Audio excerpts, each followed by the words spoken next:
Welcome to Mixing Night. My name is Ken Lewis. I make records for a living, and I happen to have the weirdest discography in the entire music industry. So join me for the next 2 hours and let me take your mind off of just how shitty the world currently is.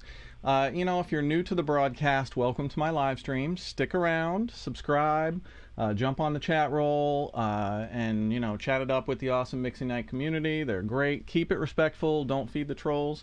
If you're a returning champ, welcome back. Good to see you again. I've had some great news lately. I just got my 101st gold record. I just got my 100th like a week ago that I had to wait 7 months for, and here a couple weeks later I've already got my 101st. So shit's piling up. Platinum, actually. The BTS album Map of the Soul 7, Shadow, just certified platinum.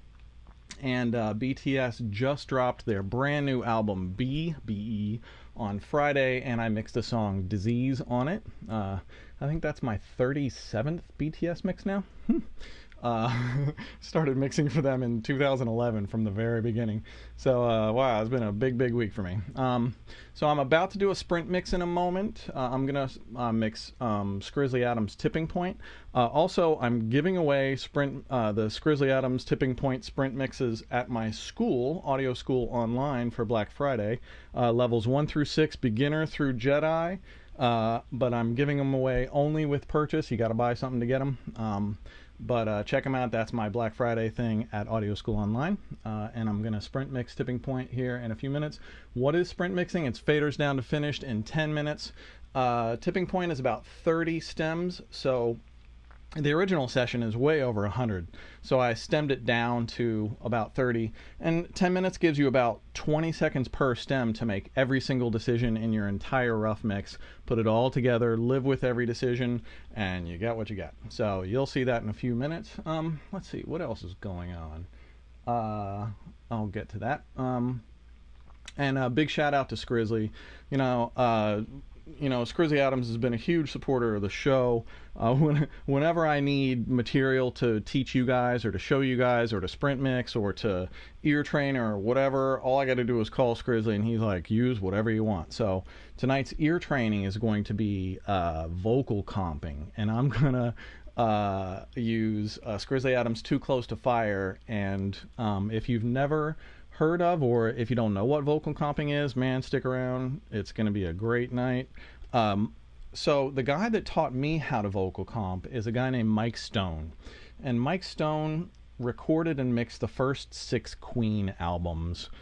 He produced Journey and Asia, and just a legendary guy. I'll tell you more about him later. And so he taught me how to comp vocals. I'm going to teach you how to comp vocals tonight, and that's going to be the ear training. So it's going to be super fun. I think ear training, what time is ear training going to be? Where's ear training? I don't know, 9 maybe? I'll get to it. 9 o'clock? Okay. What else is going on? Yeah, I'm calling it participation vocal comping. So you'll follow along. I'm going to teach you how to vocal comp, and then you're going to follow along and do it with me.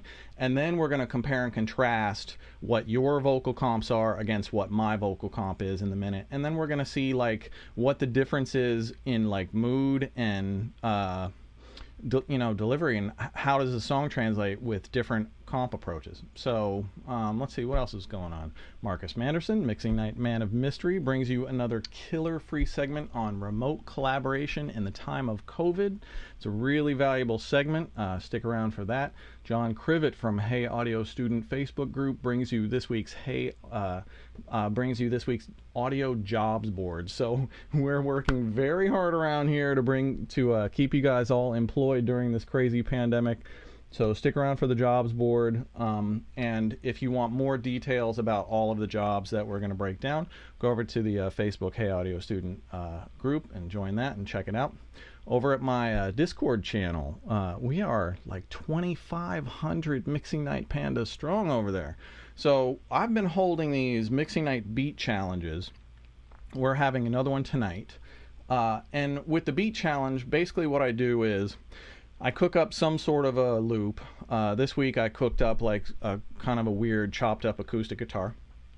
And and I just serve it up on a link on the Discord community, completely royalty free. Anybody can grab it, download it. You can do whatever you want with it. You can make your own beat. If you make $1 million from it, congratulations. I don't get any of it.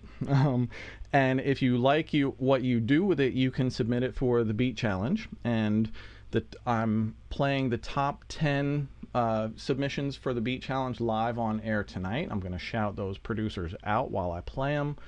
I'm doing some other creative things with a few of the other submissions, and the winner tonight wins an Empirical Labs Big Freak EQ saturation plugin. It's one of my favorites. I love that thing, especially the saturator, which I feel is the thing that really puts that thing over the edge. So the winner tonight's winning a Big Freak. What time is the beat challenge? The beat challenge, I think, is just after 9 o'clock. But last episode's beat challenge winner, Jason Lee, I had him send me the stems for his winning submission of the last beat challenge, because I thought his production was really great, but I thought, I wanted to see how much further we could go sonically with putting a great mix on his production for his submission. So I got stems from him, and I just put a badass mix on it, and I'm gonna break down the mix. And so I want to show you guys, okay, here's a submission that was good enough to win a contest against everybody else, and then here's what a pro mixer can do and how much further they can take it sonically. And that'll give you guys some sort of a gauge of, what's possible, and, what we're all here to try and learn, and the things that we can accomplish. So stick around for that. I think I'm going to do that about 8:40, maybe 8:45. If I stay on track, we'll see about that. Let's see. What else is on the show tonight? Harlor, they performed the From Milan with Love Festival on November 20th, hosted by DJ Khaled. Khaled gave him a great shout out. That was their world premiere. Harlor's world premiere was a Rock Nation event hosted by Khaled. So congratulations, Harlor. What a way to debut to the world. I'm going to play you guys a little bit of that performance later on. We got Mazzy down here on the Mazzy cam. I don't know if you can see her, but she'll be joining us for the duration of the evening. So Mazzy is going to be a good girl as long as she is plied with treats all night. So I know how to keep her in line, and she knows how to keep me in line. So let's see, what else is there to tell. I have a production partner. Me and Brent Colatallo are the production team Catalyst. And most of the last 4 years, we've really spent focusing on artist development. And we've developed Des Rocks, Harlor, we've produced Skrizzly Adams, Talk, and Des Rocks has streamed over 100 million streams. Skrizzly Adams streamed over 100 million streams. So I think whatever we're doing around here for independent artists, we're doing really, really right. And I feel like this live stream, if you're an independent artist or if you're working with independent artists, you have found your home for every other Wednesday night. Grab your popcorn and stick around. I am going to get to the Sprint mix and put my money where my mouth is. Let's see. I'm going to start with a Sprint mix of Tipping Point, which I haven't mixed in a while. So we produced this for Skrizzly Adams for Atlantic Records back in, I think, 2015. And the original session was like 125, 130 tracks. Maybe more than that. It was just gargantuan. And then I pared this down to, I think, 32 stems. So I'm going to set 10 minutes on the clock. Again, so this is the Jedi level. The Tipping Point sprints for Black Friday at Audio School Online, my school, Audio School Online, are going to be free with a $50 purchase. That's the only way you can get them. I'm never going to sell these things. The only way you can get these sprints, level 1 through level 6, is with a $50 purchase for Black Friday through Cyber Monday. So check them out. They're super fun, super challenging. The sprints are the best way to get yourself better at mixing quickly. They train your instincts, your gut, everything. I think it's the fastest way to get better at mixing. Okay. New mask. Let's see if I like it. All right. Welcome to mixing night. You found it. We're going to have a great night. 10 minutes on the clock. Skrizzly Adams Tipping Point. Ken Lewis. Welcome to mixing night. Hey, Mazzy. Mazzy needs a treat. All right. It's about to get loud. Okay. Here we go. Mic off.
Now I'm 4 minutes in and everything is in the mix. It's not balanced yet, but everything is in the mix, and now I can start really beginning to fine-tune things.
Care about you, just thought that we could get along. It was high on a feeling, be there at 5:35, but I guess I was wrong, cause I got lost thinking how we fly down the parkway, find faith in the driveway with soul that was broken and a heart that's been beating. I don't love you now like you loved me then. Was it sort of beginning of the tipping point? Gives out when push calls to shove and you had enough and you don't want me around. Is this the tipping point where the motor gives out? Push calls to shove, you need someone to love, cause I won't be around.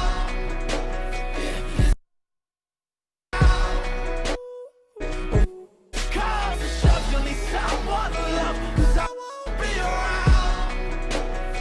This is the tipping point. You gotta lie and say that we've lost control when we never really had it. You see, the devil don't do this alone. It's so hard for you. You swore that you won't run into that I was the one.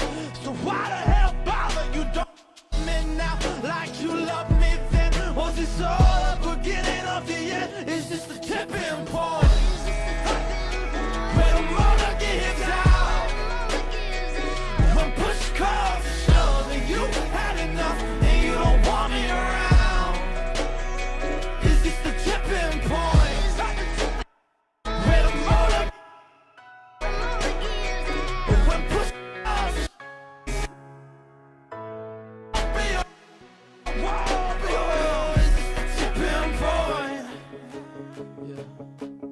to you just park the car and quick cut the engine and see if it starts when I put the key in. If it's in your heart, easy, fire it up.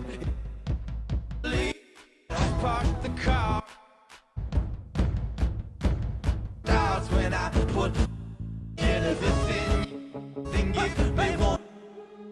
Fire it up and keep me believing. Quick cut the engine, see if I put my key in. If I'm in your heart, then give me one reason to fire it up. But bear this is our engine, see if we start when I put my key in. If I'm in your heart, then give me one reason to fire it up. But bear this is the tipping point.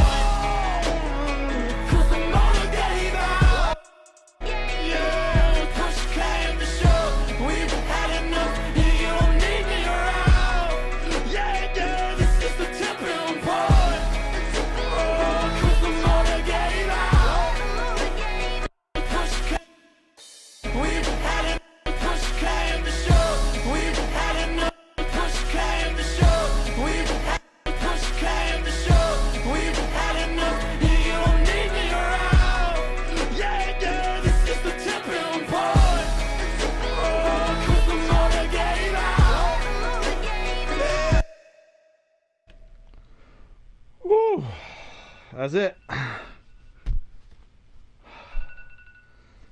All right. Start to finish, 10 minutes. You got that, Mazzy? Mazzy approves. Mazzy approves. All right. So if you want to hear that finished song, you can go to Spotify or Tidal or Apple Music and stream Skrizzly Adams' Tipping Point. If you want to sprint mix that yourself, go to Audio School Online. And for Black Friday through Cyber Monday only, The only way you can get the Skrizzly tipping point sprints is if you buy something else for $50, and you can get the Skrizzly sprints. So, super fun song to mix, super challenging, a lot of fun. Thank you, Skrizzly. It's up and available right now for you guys. Oh, man, coffee. Who does not love coffee? I didn't like coffee until I was 39 years old. And then I had, well, 37 actually. I had open heart surgery and I had to stop drinking soda. And then coffee was it. It was coffee or sleep all the time. And I chose coffee. Okay, I'm going to save. I'm just going to save that one. I like that. I think that came together really nicely. You know what? While I'm here, I'm going to just go through this real quick and give you guys, for those who aren't super familiar with the sprints, I'm going to give you guys some strategy of what I was doing while you were watching, and you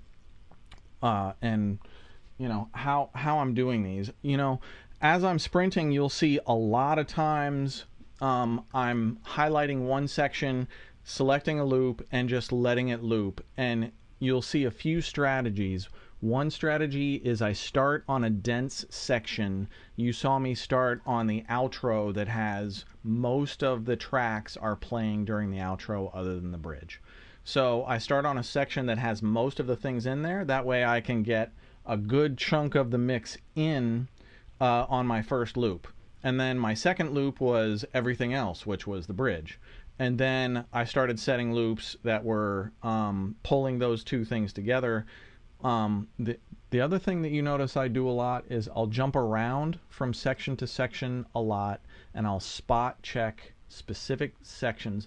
Now, let me just back up, because these are sprint mixing strategies, but in slower motion, this is exactly the type of thing that I do when I mix for clients. I just do it in slower. You know, when I'm mixing for clients, I take a sprint mix as like the first half an hour and everything is in the mix.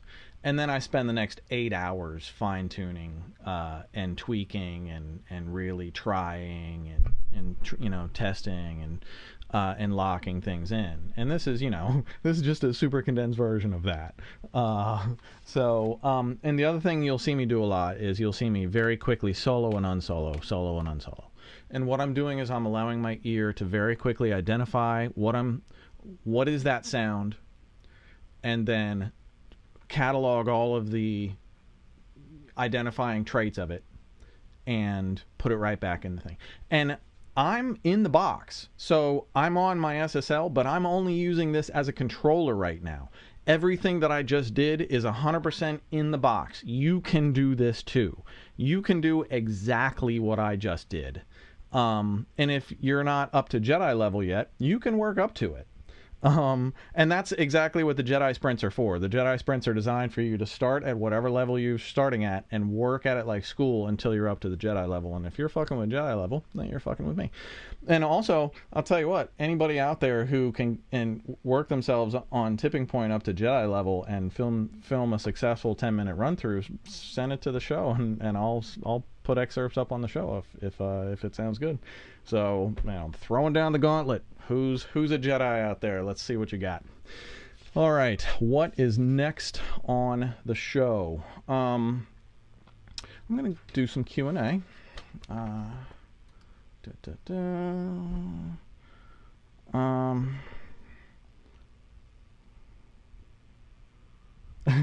Mike Colston asks, "Hey Ken, what would you say is the most important thing to learn how to get a better mix?" Mike, I hope you're doing it. Tune into mixing night. I mean, you had to see that coming. Come on. No, I think caring and paying attention and listening and not thinking that it's about the technology and realizing that it's about the music and making your decisions based upon what the music is telling you to do and not what your fancy plugins are telling you to do. And striking great balances between your instruments and vocals and things like that. Those are the most important things about mixing. I mean, you know, mixing is a lot of things, but those are the most important. Let's see. SJ asks, "Hey Ken, what do you suggest as a great noise gate for live guitar amps?" I really like the new Slate VMR gates. They have new drum gates and new classic gates, and they're both really good. I've been using the drum gates a whole lot. I haven't used the other gates too much. Honestly, the regular stock Pro Tools noise gate is what I use 80% of the time. I've just now started using the Slate gates because I noticed them and they're actually really good. The Slate drum gate has this thing called debleed, which is a really cool function, and it'll like get rid of your top end before it'll get rid of everything else. So it's kind of like it's kind of like my cymbal trick actually. Come to think of it, that just dawned on me. Kabir asks, "Hey Ken, what is the very first rack I should get? Should I get the UAD Apollo?" Well, that's a hell of a first rack for sure, but honestly, I mean, the Twin is fine, unless, I mean, if you're going to start a studio, like get, like an Apollo X8 or something like that. If you're just a hobbyist, a Twin, I mean, I travel with a Twin, and that Twin has been all over with me. It's, that's all you really need. Beto asks, "Hey Ken, how important is it to separate every single sound? For example, snare, hat, kick, sound effects, bass, piano, etc." Beto, I don't think it's that important. It can be if they're not sounding very good and they need to be separated out and reblended and represented well. If the question really is how well have you presented them? And if you've presented them well, then don't overthink it. A lot of people think that you need to reinvent the wheel and that you need to completely undo and redo your work when you mix or when you whatever, and you don't need to. What you need to do is have a strategy in mind of how to get to a finish line, and whatever that strategy is going to be different for everybody. So whatever your strategy is, just figure that out and stick to it. Leo asks, "Hey Ken, what is takedown?" I think you mean top-down mixing. What is takedown mixing and how does it really work? I don't know what takedown mixing is. Top-down mixing? I don't know what top-down mixing is either. Sorry. Andy Wickett asks, "Hey Ken, can I get a few hours of mentoring?" Andy, hey, yes, twice a month for 2 hours every 2 weeks. You're getting it right now. I mean, it's a free show. I don't have time for anything else. And I'm not around people during COVID, so unfortunately, the only mentoring I can really give is via Mixing Night. So tune in. And if you miss an episode, we restream on YouTube Mixing Night channel. Please subscribe and set your reminders. If you set your alerts, we send you a reminder that the next show is coming up and when it's coming up. We have, after the show, we retype every single question that's asked and all of the show segments into the description of every single show that we do, with launch timings, so you can go to any show and you can find anything that interests you and you can click on it and go directly to that in the show. It's super, super convenient. Matt Thrasher chapterizes it for us now. Thank you so much, Matt. We have just a killer bunch of people who help us out with the show right now. Rory Miller helps us out with the Discord channel. Dominic Ravinius is the jack of all trades. He shows up everywhere and does everything. And Lori Lewis is running the cameras right now and helps me put the entire show together. Yeah, we got a bunch of killers on this broadcast. And thank you to everybody who helps. Let's see, 8:33. What do I? I'm trying to stay on track. Ooh, I'm gonna show. This is gonna be really cool. In a few minutes, I'm gonna show.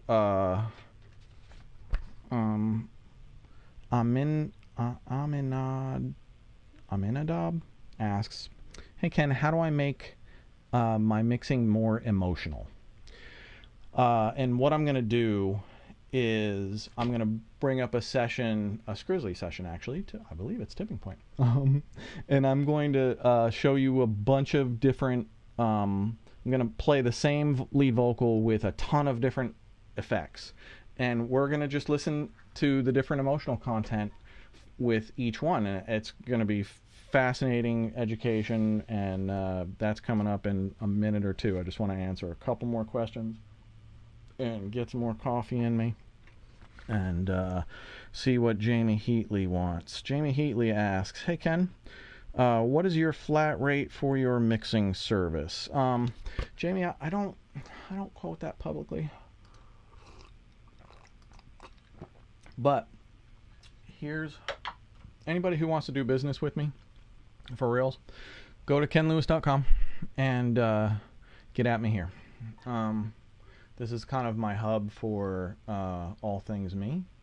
If you want to see my discography, you can check me out and see my mixing site, my credits. I just got my 101st gold platinum record. Boom, BTS. So, yeah, so get at me there. Okay. Jeff asks, "Hey Ken, how much compression is too much when mixing acoustic guitars?" Well, Jeff, it's all about feel, but usually I don't want to hear the compressor working. If you go to Audio School Online, there's a really cool free tutorial in my free section called Controlling Acoustic Guitars with De-essers, I think it's called. And that will be a fascinating thing for you, because it basically shows you how to control the top end screeching and scratching and shit like that, or if an acoustic guitar is too bright, or if you have too much finger noise, you can actually control that really well with a de-esser, and it would be way too long for me to show you right here, but that's super valuable information at Audio School Online, and free, so go check it out. And it's a little bit different approach. You wouldn't think, like, why would I use a de-esser on an acoustic guitar? But it's going to open up your ears and your brain, and you're going to be like, oh my God, how did I not think of that? Stick around, I'm going to show you a few more cool things. Okay.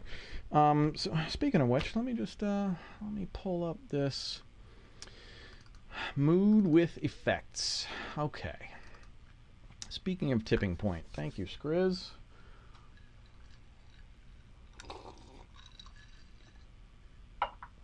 From the chat roll, Mr. DePrince804 asks, do you sum or do you use your SSL for summing?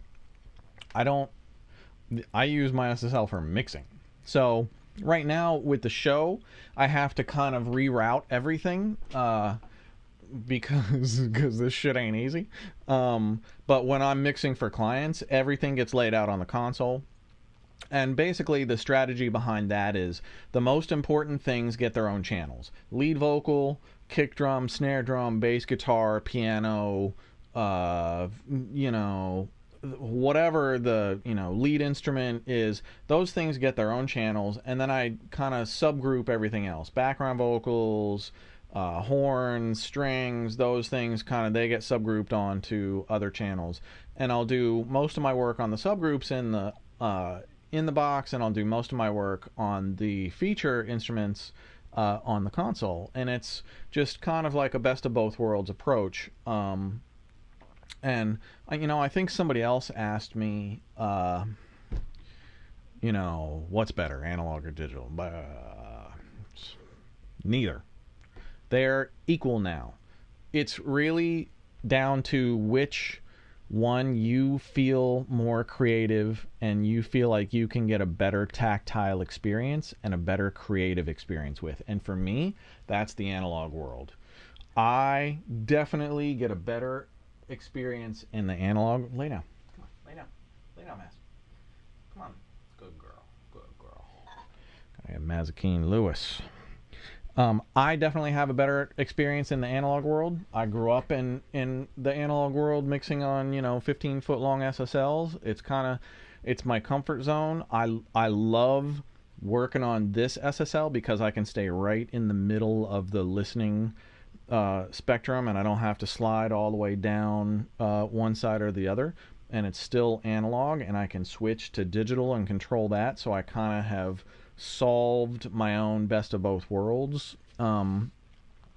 But for you, if you were born and raised in digital land and that's where your comfort zone is and you rock that shit, you know, put you on analog and you might be really confused and it might feel completely uncreative and you might really struggle. And that is not something that you want to be doing while you're trying to create magic.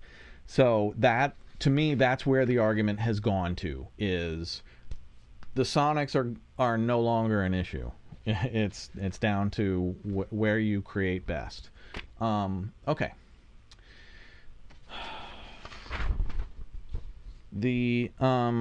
Okay. Aminadab asks, "Hey Ken, how do I make my mixing more emotional?" And so I put this together, and it's Skrizzly Adams' Tipping Point instrumental. This is what I have the sprints available for. Ooh, God damn, that's loud. Hold. I was wrong, cause I got lost thinking how we'd fly down a parkway, find faith in the driveway, with soul that was broken and a heart that's been beat. Okay. Here we go. This is what I'm gonna do. I have 9 different reverbs set up, and I am going to, you're gonna have to pay attention so that this goes a little bit faster, but I'm going to bring in this, and then whatever corresponds to that I'm going to open up. So whatever is open is going to be the one that you're listening to currently, and it's just, you know, the mood is going to change depending on what type of a reverb we have open. So pay attention to how it makes you feel, and pay attention to you know, is it a short reverb, and how does a short reverb make you feel, and is it a long reverb, and how does that make you feel? How does a delay differ from a reverb? And because all of these are going to be different for every single song, and if you really want to learn this shit, then, and you're producing or you're mixing or whatever, you can set this exact type of a drill up on whatever your song you're working on your own time in your own studio, and you have all the time in the world to kill. Set this up and try this on your own, and it's fascinatingly informative. You'll see here. Fly down a parkway, find faith in the driveway, with soul that was broken and a heart that's been beaten. I don't love you now like you loved me then. Was it sort of beginning of the end? Fly down a parkway, find faith in the driveway, with soul that was broken and a heart that's been beaten. I don't love you now like. I don't know why. What? I'm gonna have to talk to Steven about that. Okay, well, you can't hear that. Fly down a parkway, find faith in the driveway, with soul that was broken and a heart that's been beaten. I don't love you now like you loved me then. Was it sort of beginning of the end? Fly down a parkway, find faith in the driveway, with soul that was broken and a heart that's been beaten. I don't love you now like you loved me then. Was it sort of beginning of the end? Fly down a parkway, find faith in the driveway, with soul that was broken and a heart that's been beaten. I don't love you now like you loved me then. Was it sort of beginning of the end? Fly down a parkway, find faith in the driveway, with soul that was broken and a heart that's been beaten. I don't love you now like you loved me then. Was it sort of beginning of the end? Fly down a parkway, find This is one of my favorites. driveway, with soul that was broken and a heart that's been beaten. I don't love you now like you loved me then. On this particular song, I think this particular reverb works really well. It carries, but it's got this density that you can kind of hear the lyric in, and it stays out of the way, but it's got this, I don't know, I don't know how to describe it. It's one of those you just know it when you feel it. Fly down the park with my faith in the driveway was all that was broken and a heart that's been beaten. I don't love you now like you loved me then. Was it sort of booking it up yet? This one's pretty good. Fly down the park with my faith in the driveway was all that was broken and a heart that's been beaten. I don't love you now like you loved me then. Was it sort of booking it up yet? Fly down the park with my faith in the driveway was all that was broken and a heart that's been beaten. I don't love you now.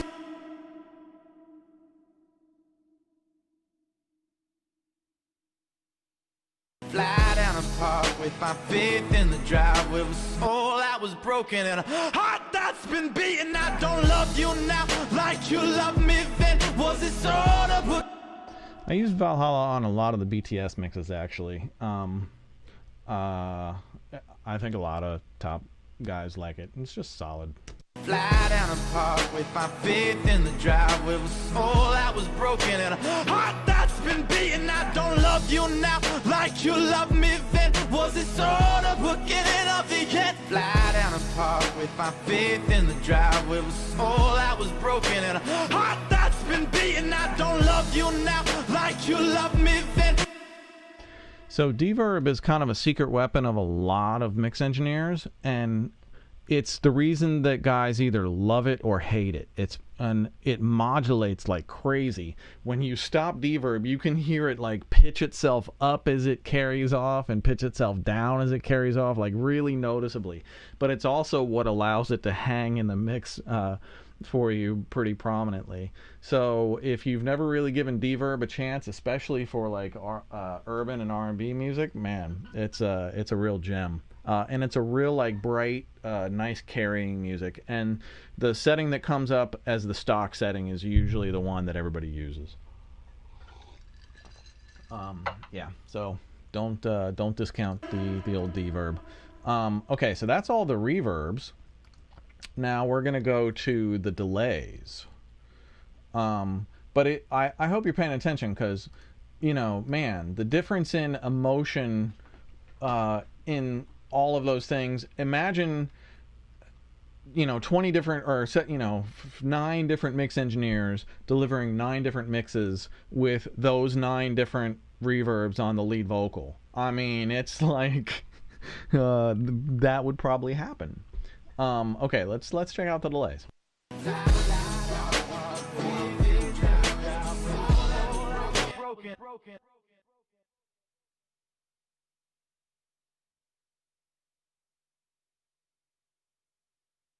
Fly down the park with my faith in the driveway was all that was broken and a heart that's been beaten. I don't love you now like you loved me then. Was it sort of booking it up yet? It's a dark mono quarter inch. Or quarter inch? Quarter note. Fly down the park with my faith in the driveway was all that was. And if you see the component of this, I've rolled off the high frequency down to 1K. So all of the enunciation frequencies of the delay are gone. And that gives this really nice, soft repeat that's happening underneath. And a lot of times for rappers or singers like this, just this kind of dark mono, gentle slap underneath can be a really nice effect. Check this out again. Fly down the park with my faith in the driveway was all that was broken and a heart that's been beaten. I don't love you now.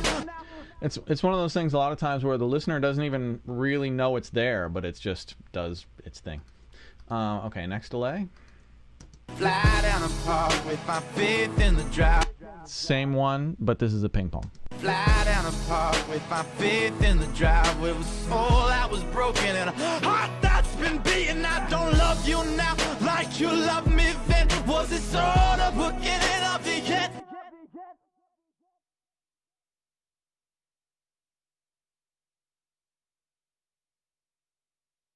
Okay, this is a straight stereo. Fly down the park with my faith in the driveway was all that was broken and a heart that's been beaten. I don't love you now like you loved then. Was it sort of booking it up yet? Fly down the park with my faith in the driveway was all that was broken and a heart that's been beaten. I don't love you now like you loved me then. Was it sort of beginning of the end? Fly. All right. Second to last one is, I think this is just a slap. Let me see. Oh, no. This is like a spreader. Fly down a park with my faith in the driveway was all that was broken and a heart that's been beaten. I don't love you now like you loved me then. Was it sort of beginning? So what I'm doing here, it's a little bit dark, and it's 107 milliseconds, really short, and then it goes through. After that, it's micro pitch shifted and it's mixed in, so it's dry and wet. And so I'm spreading it out a little bit. And it's just a little, it's like a micro pitch slap is basically what I'm creating here. And it's just a nice way to kind of add some depth to a lead vocal or a rap. Fly down a park with my faith in the driveway was all that was broken and a heart that's been beaten. I don't love you now like you loved me then. Was it sort of beginning of the end? Fly down a park. And then this thing, the Boz Imperial delay, I'm using this kind of similarly as a spreader. It's even a shorter delay than what I'm using on the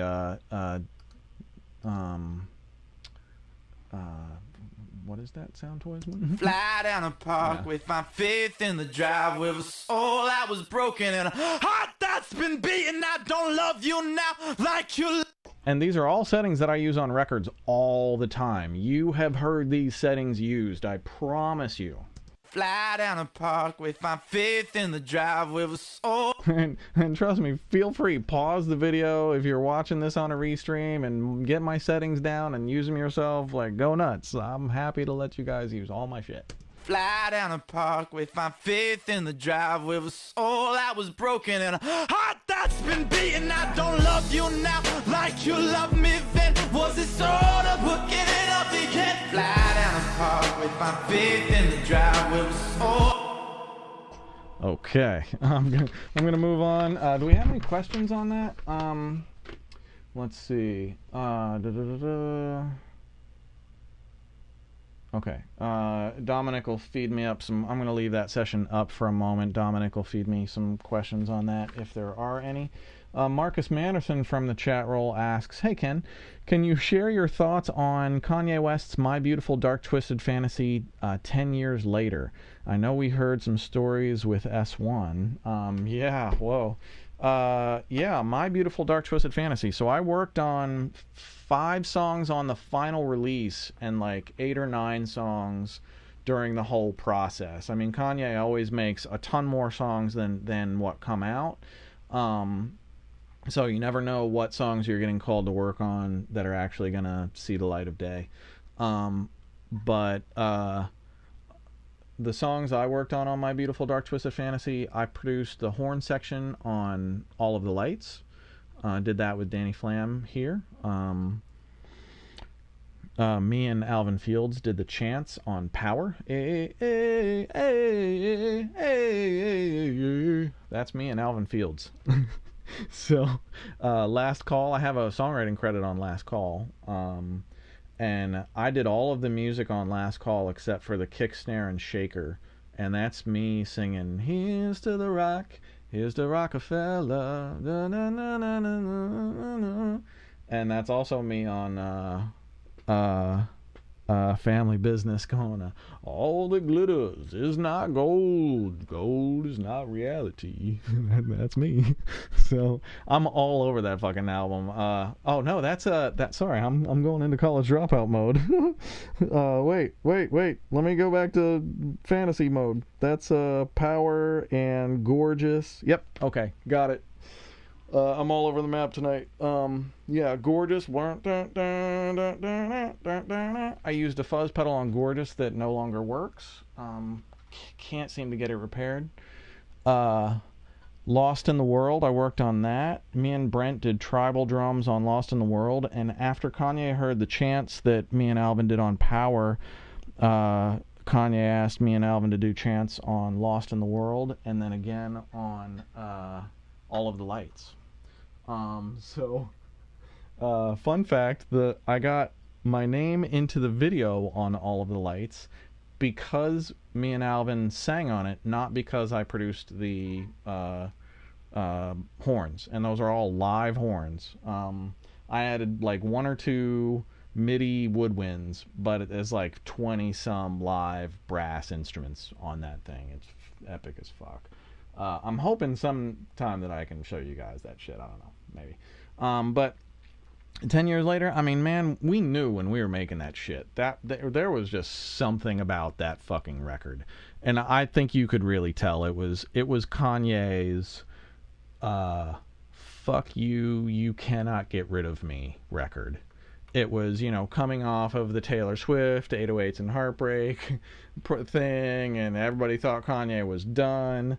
And I think it was Kanye's very concerted effort to say, oh, you guys think that you are done with me? You want to get rid of me now?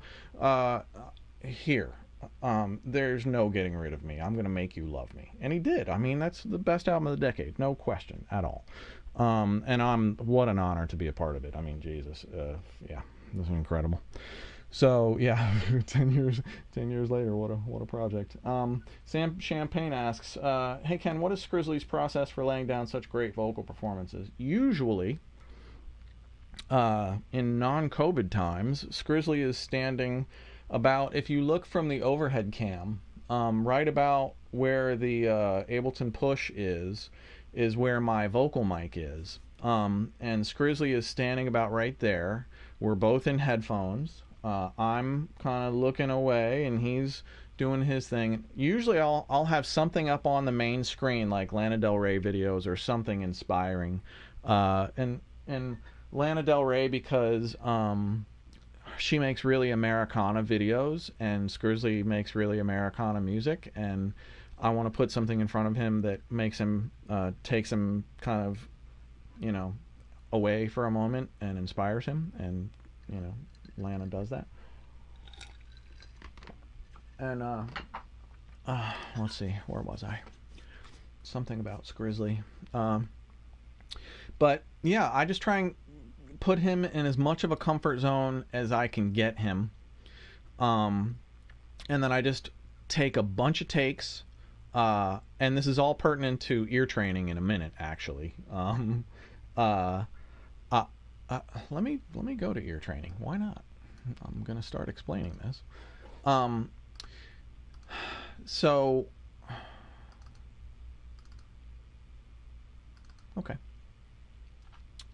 How do I get great vocal performances?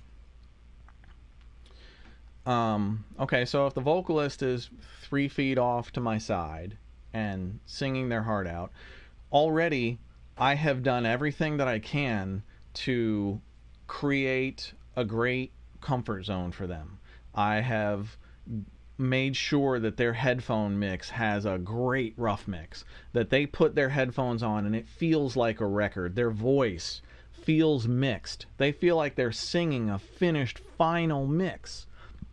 They already sound like they're, you know, that everything is just perfect. They're sitting right on top of the music, but not too loud. They're not dropping into it and losing themselves into the performance where they can't hear themselves and they're struggling. Like, the whole thing is, you know, all of these things are thought about and worked out before I ever put a vocalist behind the microphone. And then I do everything that I can to make them not think about singing in the moment. And usually my main instruction to them is, I don't hear the mistakes. And the gist of what that means is that there's 2 people in this room singing, or there's 2 people in this room. One is singing and the other is me. And they're the only 2 people who are ever going to hear any of the bad things that you sing. As an artist singing right now, nobody is going to hear the bad stuff. And I am going to comp the fuck out of this performance. And when I'm done comping, it's going to sound like the one singular best performance you ever gave in your entire life. Every breath will be in place. Every note will be in place. It will be perfect. And you have to know and trust that the end of the process is going to be that. And therefore, when you sing a flat note, or you are out of breath on a line, or you know that you're botching something terribly as a vocalist in the moment, you've got to get to the point where you just got to let it go. You can't, like, so many times that's the moment that the vocalist collapses and the rest of the performance is shite. It's just gone because the vocalist is now thinking about how bad those lines were, and it just ruins the rest of the performance. For me, I don't hear the mistakes. I don't hear the mistakes because nobody's going to hear the mistakes.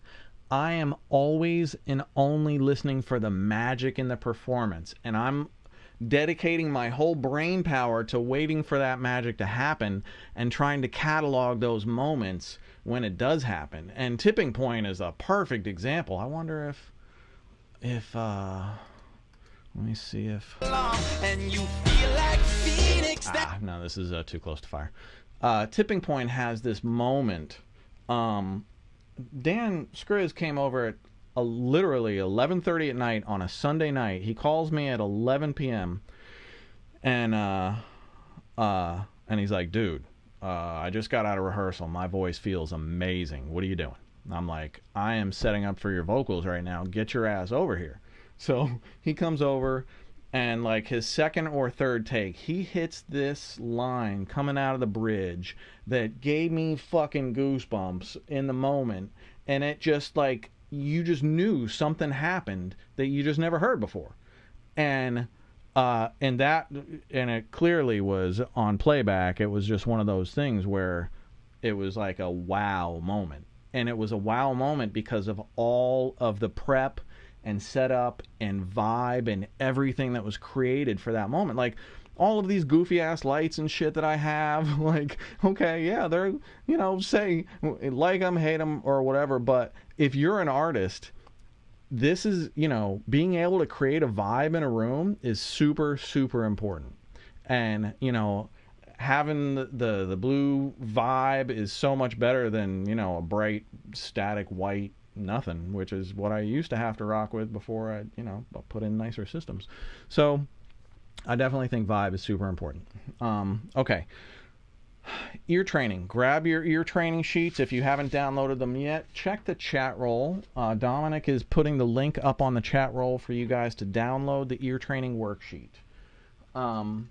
And okay, so I'm going to teach you how to vocal comp. If you don't know what vocal comping is, I will briefly explain.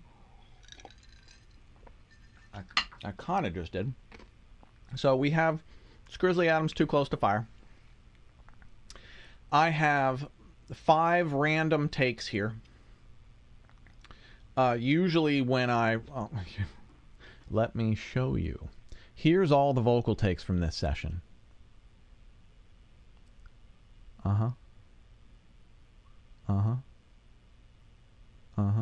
Yeah, these are the comps. These comps were all comped from all of these takes. 25 or 30 or so, I don't know, a lot. And as a producer,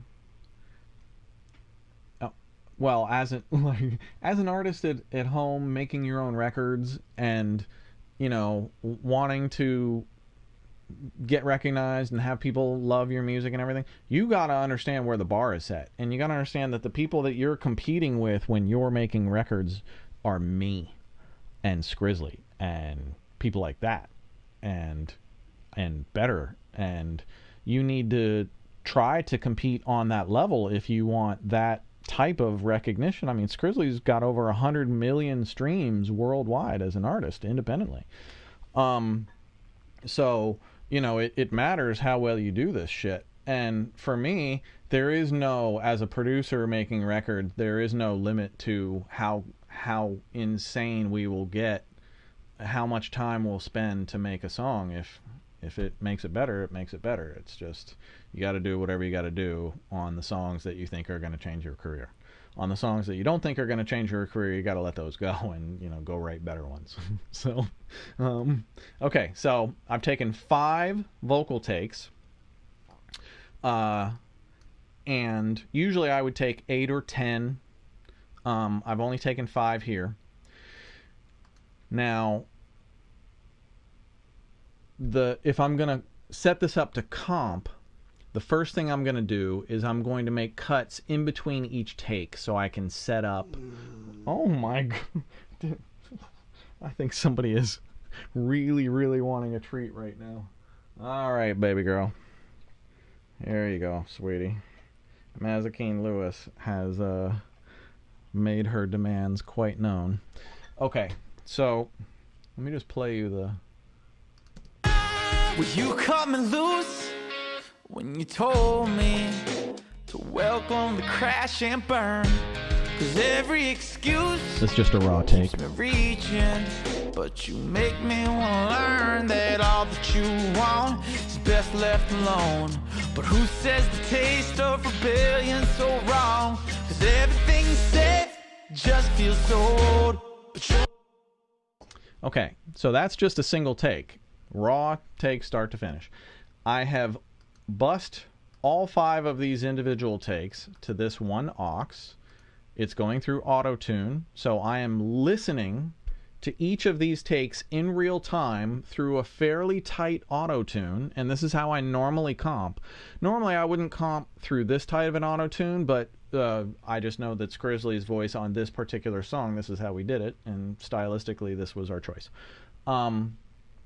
So I comp through auto-tune so that I'm choosing the best representation of that vocal. I'm not listening to an untuned vocal and envisioning what it might sound like once it's tuned. That's ridiculous. Listen to your vocals through auto-tune when you're comping. That way you'll know whether or not, you're listening. That way you'll listen to a tuned performance and you can judge whether or not the performance has the right emotional content that you're looking for, and you don't have to worry about the pitch content. So I'm going to go through and I'm going to make chops in between each line just so I can separate them all out. Doesn't have to be... doesn't have to...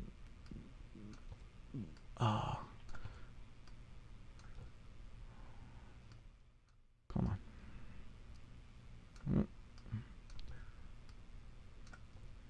This just lets me know where each of the different lines is. But who's...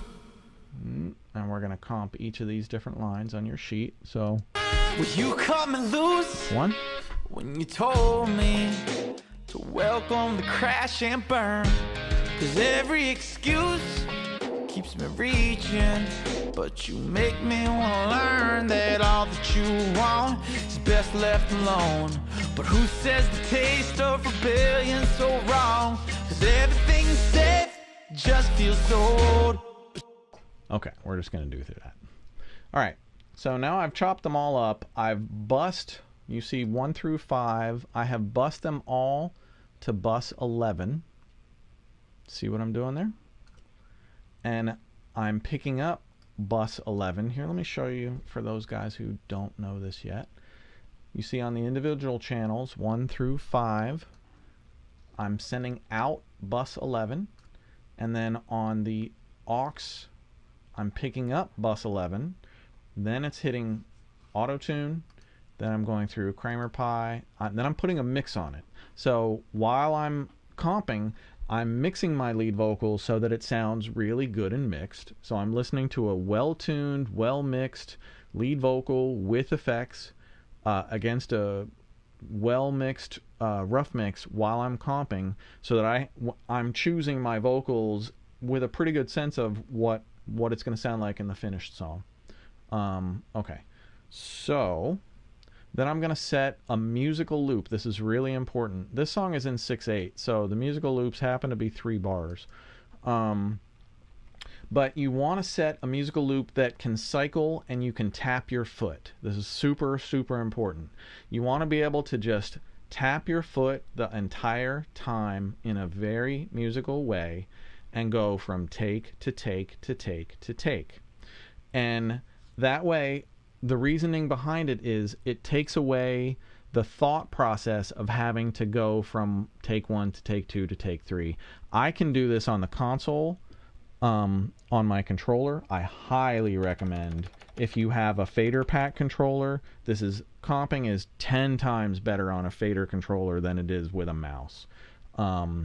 So I'm going to set a musical loop of 3 bars on this particular one. Usually on a 4/4 song, it's like 1 bar or like 3 beats or something like that. I'm going to set this. Now you're going to have to watch over here. The orange, what is being muted and unmuted. So you're going to see 1 unmuted and then 2 unmuted, 3 unmuted, 4. I'm going to go through each one time and then each of them a second time. And you're going to listen to each track the same as I'm going to listen to each track. You're going to make your notes. You're going to pick your favorite take, whatever it is. You're going to make your note of whatever your favorite take is on your ear training sheet. I'm going to make my favorite take, and then I'm going to assemble my ear training. I'm going to assemble my comp. You're going to assemble whatever your comp is, and then I'm going to go to the chat roll and I'm going to get some of their assembled comps and I'm going to put them together and I'm going to see compare and contrast. Okay, so here we go. Line 1. Watch the mutes to know what line I'm currently listening to. Starting with 1, 2, 3, 4, 5, then 1, 2, 3, 4, 5. Will you come and loose? Will you come and loose? Will you come and loose? Will you come and loose? Will you come and loose? Will you come and loose? Will you come and loose? Will you come and loose? Will you come and loose? Will you come and loose?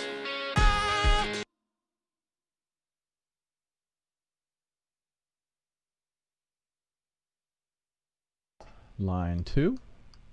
I'm going to set a new loop. Nice 3-bar musical loop that I can tap my foot along to. Do you see how you can just tap your foot along to the thing? You don't have to think about that, and you can go from line to line to line. Now I'm going to start with track 1, and I'm going to listen to 1 through 5 again, and 1 through 5 again on line 2. Here we go. Line 2, which is When You Told Me. When you told me, when you told me, when you told me, yeah. When you told me, yeah. When you told me, yeah. When you told me, when you told me, when you told me, yeah. When you told me, yeah. When you told me, yeah. I need more. I need more listen time. I'm going to listen one more time. When you told me, when you told me, when you told me, when you told me, yeah. When you told me, yeah.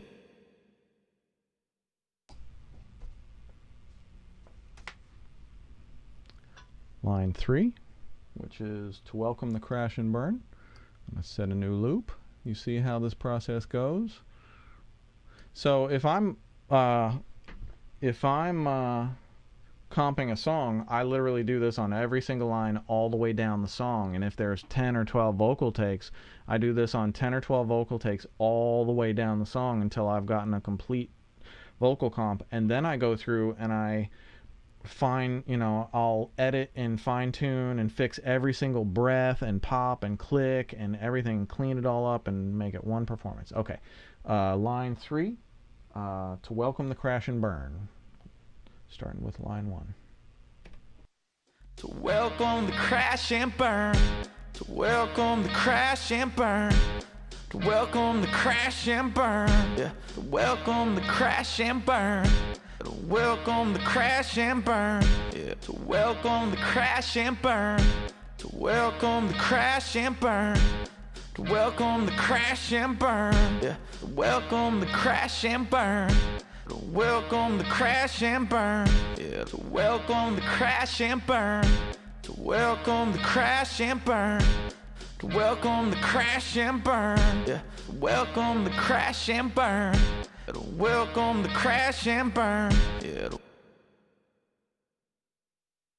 And I'm looking for just mood. What hits me the best? What do I think is telling the type of a story that I want to tell on this song? And that is going to be, that might even be different every single time I sit down to comp the song. You just never really know. Let's keep going and find out.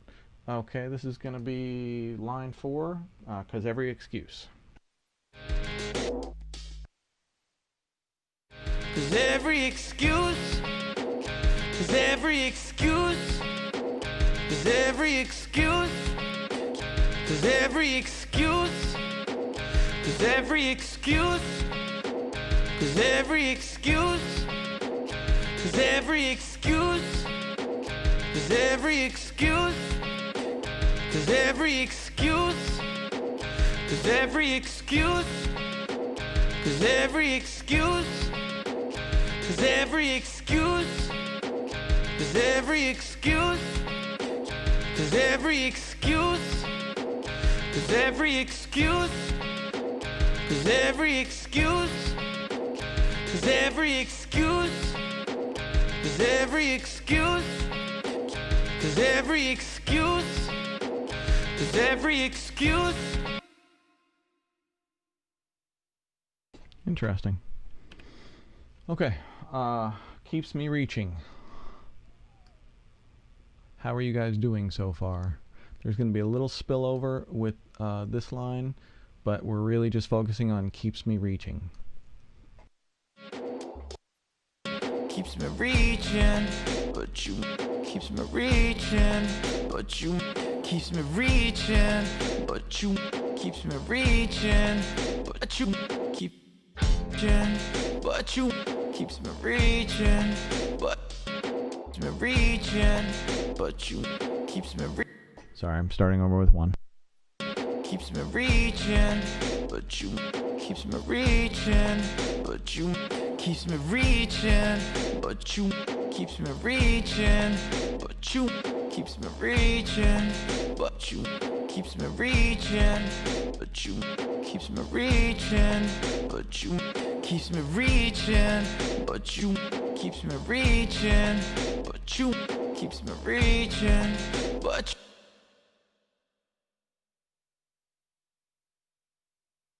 All right. Now this is a long one, but you make me want to learn that all that you want.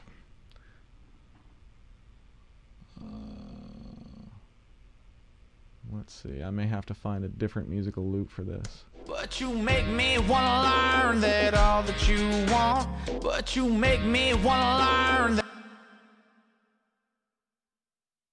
But you make me wanna learn that all that you want, but you make me wanna learn that all that you want, but you make me wanna learn that all that you want, but you make me wanna learn that all that you want, but you make me wanna learn that all that you want, but you make me wanna learn that all that you want, but you make me wanna learn that all that you want, but you make me wanna learn that all that you want, but you make me wanna learn that all that you want, but you make me wanna learn that all that you want, but you make me wanna learn that all that you want, but you make me wanna learn that all that you want, but you make me wanna learn that all that you want, but you make me wanna learn that all that you want, but you make me wanna learn that all that you want, but you... All right, 4 lines to go. Best left alone. It's best left alone. Oop. Starting with 1. Best left alone. But who says that... Come on. There we go. It's best left alone. It's best left alone. It's best left alone. It's best left alone. It's best left alone. It's best left alone. It's best left alone. It's best left alone. It's best left alone. It's best left alone. It's best left alone. It's best left alone. It's best left alone. It's best left alone. It's best left alone. It's best left.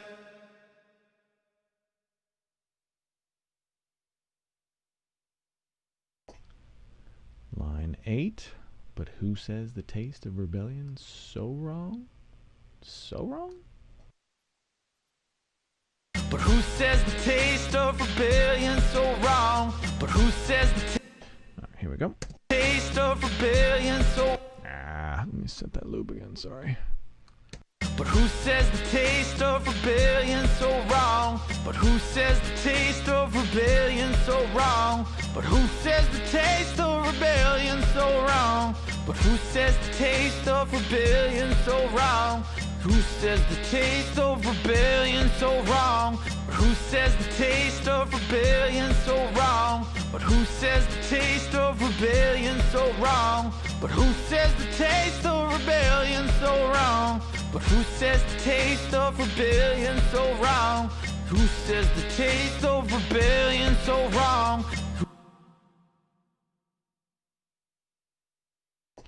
Second to last line, because everything's safe. Is everything safe? Just Come on. is everything safe? Is everything safe? Is everything safe? Is everything safe? Is everything safe? Is everything safe? Is everything safe? Is everything safe? Is everything safe? Is everything safe? Is everything safe? Is everything safe? Is everything safe? Is everything safe? Is everything safe?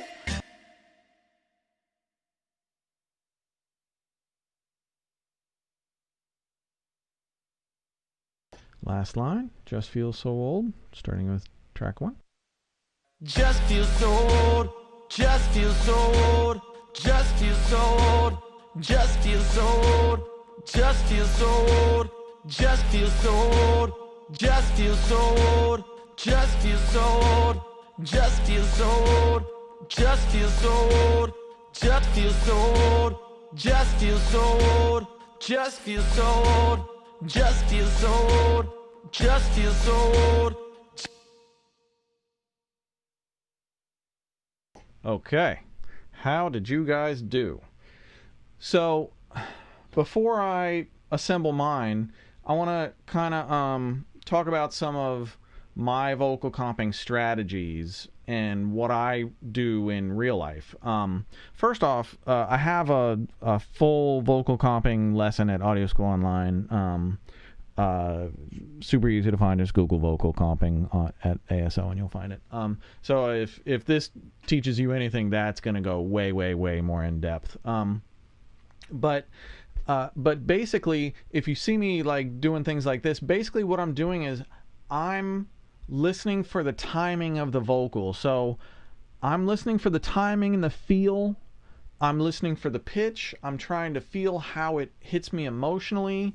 I'm trying to hear how he's enunciating, the character, like every quality about it. I'm trying to take in everything, every kind of trait about it that my brain can kind of process in real time.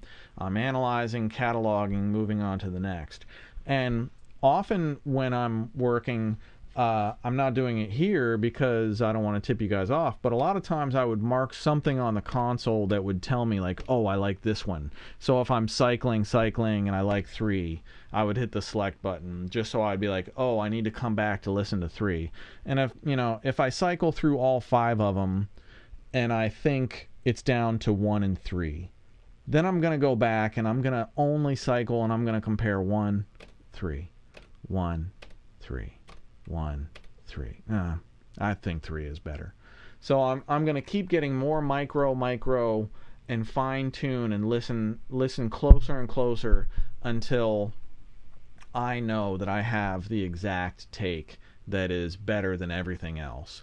And also with vocal comping, you can get down to words and syllables. I mean, a lot of times I'll get down and I'll chop in a single word or a single syllable, or, one line of 4 words may have 3 different takes that comprise that one line. This is totally normal. And, just remember, like, there's no rules to record making. There's only what the end listener hears and how it affects them. So make sure that it captures them the way that you wanna have them captured. Okay, so I'm gonna assemble my comp, and let's see how you compared. So mine is 3, 2, and this is totally random. This isn't like correct, incorrect. This is just in the moment, whatever I felt like was the one that hit me right. There is no right or wrong on this at all. So 3, 2, 3, 2, 4, 4, because every excuse is 4, keeps me reaching is, oh wait, because every excuse is 2,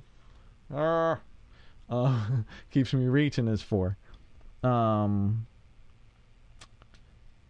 But you make me want to learn that all that you want is 5.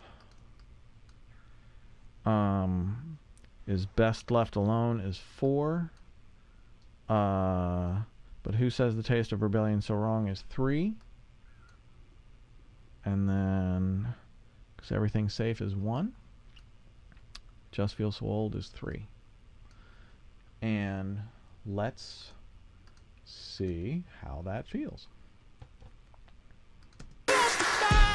Were you coming loose when you told me, yeah, to welcome the crash and burn? 'Cause every excuse keeps me reaching, but you make me wanna learn that all that you want is best left alone. But who says the taste of rebellion so wrong? 'Cause everything's safe, just feels so old. But you're not the one to just do what you're told, so you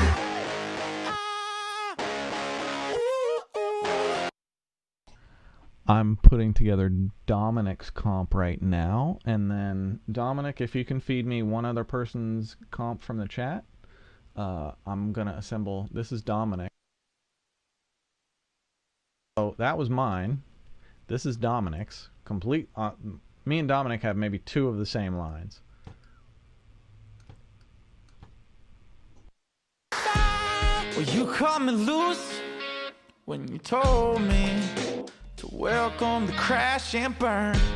'Cause every excuse keeps me reaching, but you make me wanna learn that all that you want is best left alone. But who says the taste of rebellion so wrong? 'Cause everything's safe, just feels so old. It's actually Lori's comp. Ah, nice. I like that, babe. Cool. Who else on the chat rolls got one for me? Rishi RSP. I'm gonna go with yours.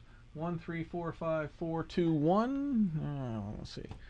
1, 3, 4, 5, 4, 2. 2, 1. Shit.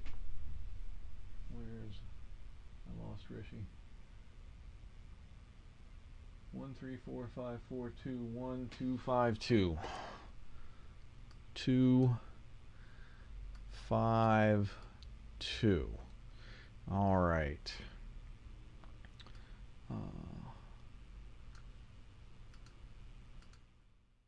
This is Rishi's. Were you coming loose when you told me to welcome the crash and burn? 'Cause every excuse keeps me reaching, but you make me wanna learn that all that you want is best left alone. But who says the taste of rebellion so wrong? 'Cause everything's safe, just feels so old. But you're Now back to my original comp.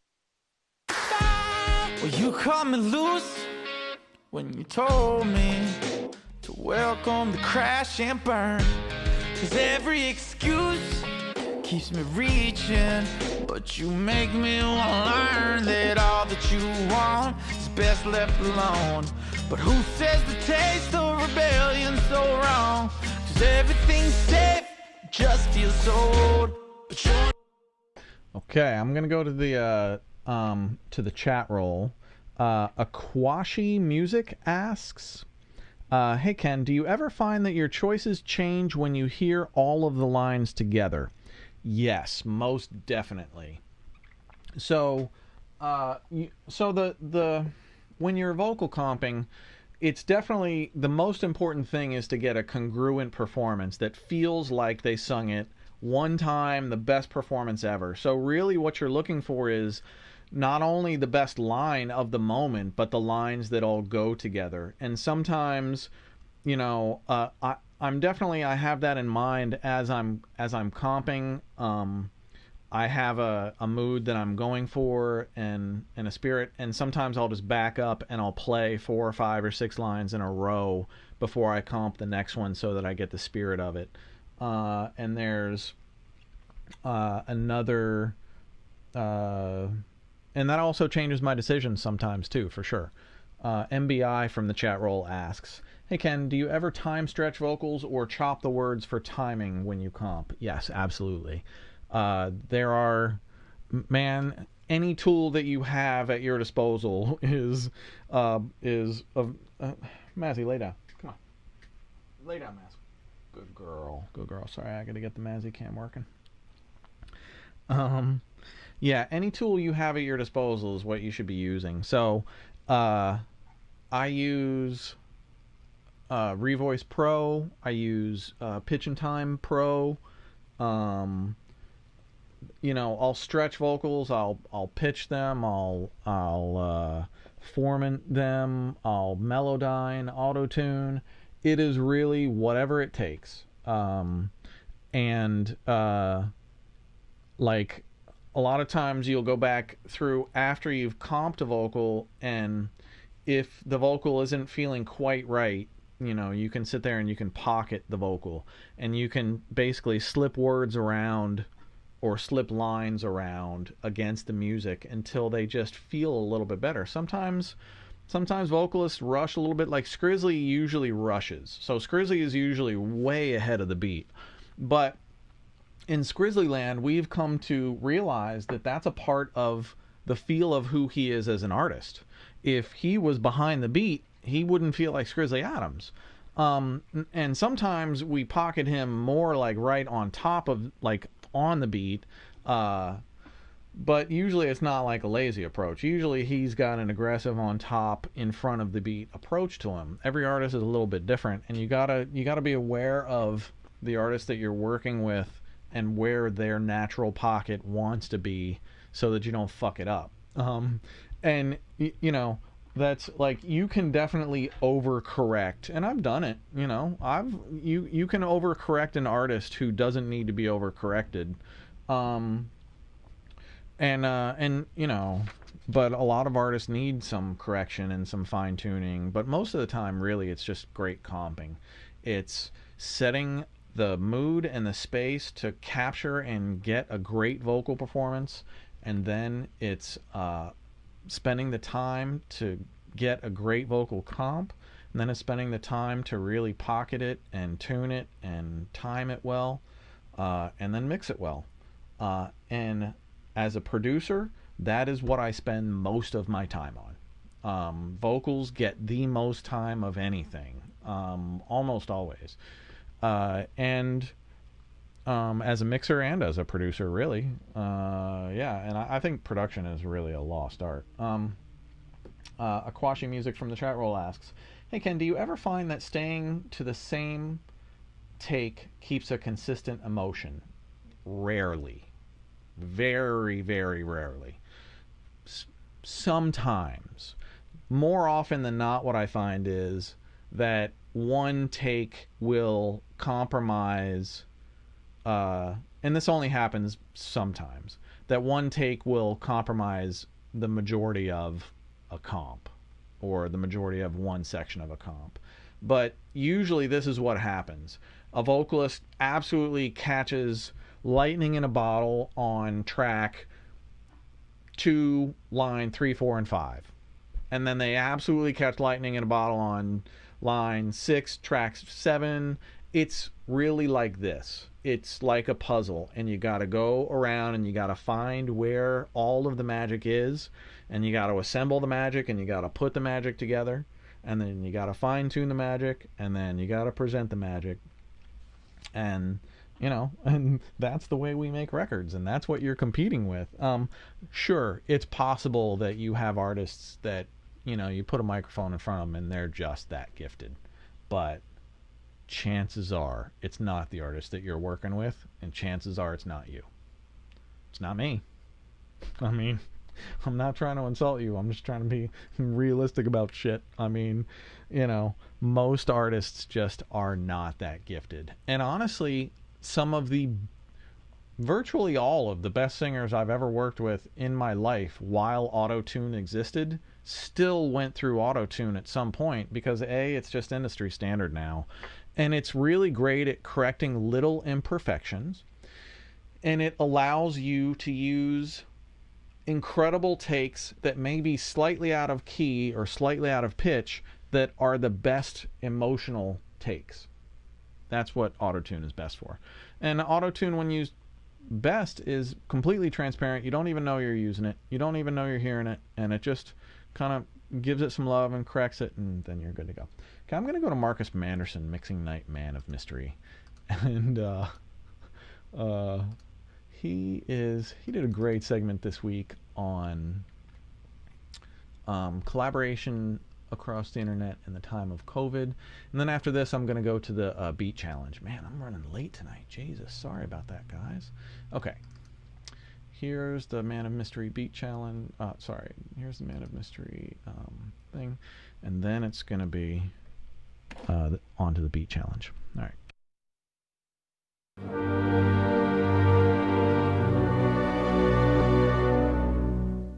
What's good? This is Marcus, the Fingers Manderson, Mixing Night Man of Mystery, with another Mixing Night Man of Mystery moment. In this Mixing Night Man of Mystery moment, we're going to talk all about remote collaborating with studios, sound people all around the world, using these different platforms you can use for remote collaboration. This is not talking about Dropbox or WeTransfer or Box or any of those platforms, or Zoom or Skype or Google Hangouts. This is all about audio collaborating remotely. So we're going to get right into it. We're going to start right here with Source Connect by Source Elements. You can download a free trial of it here.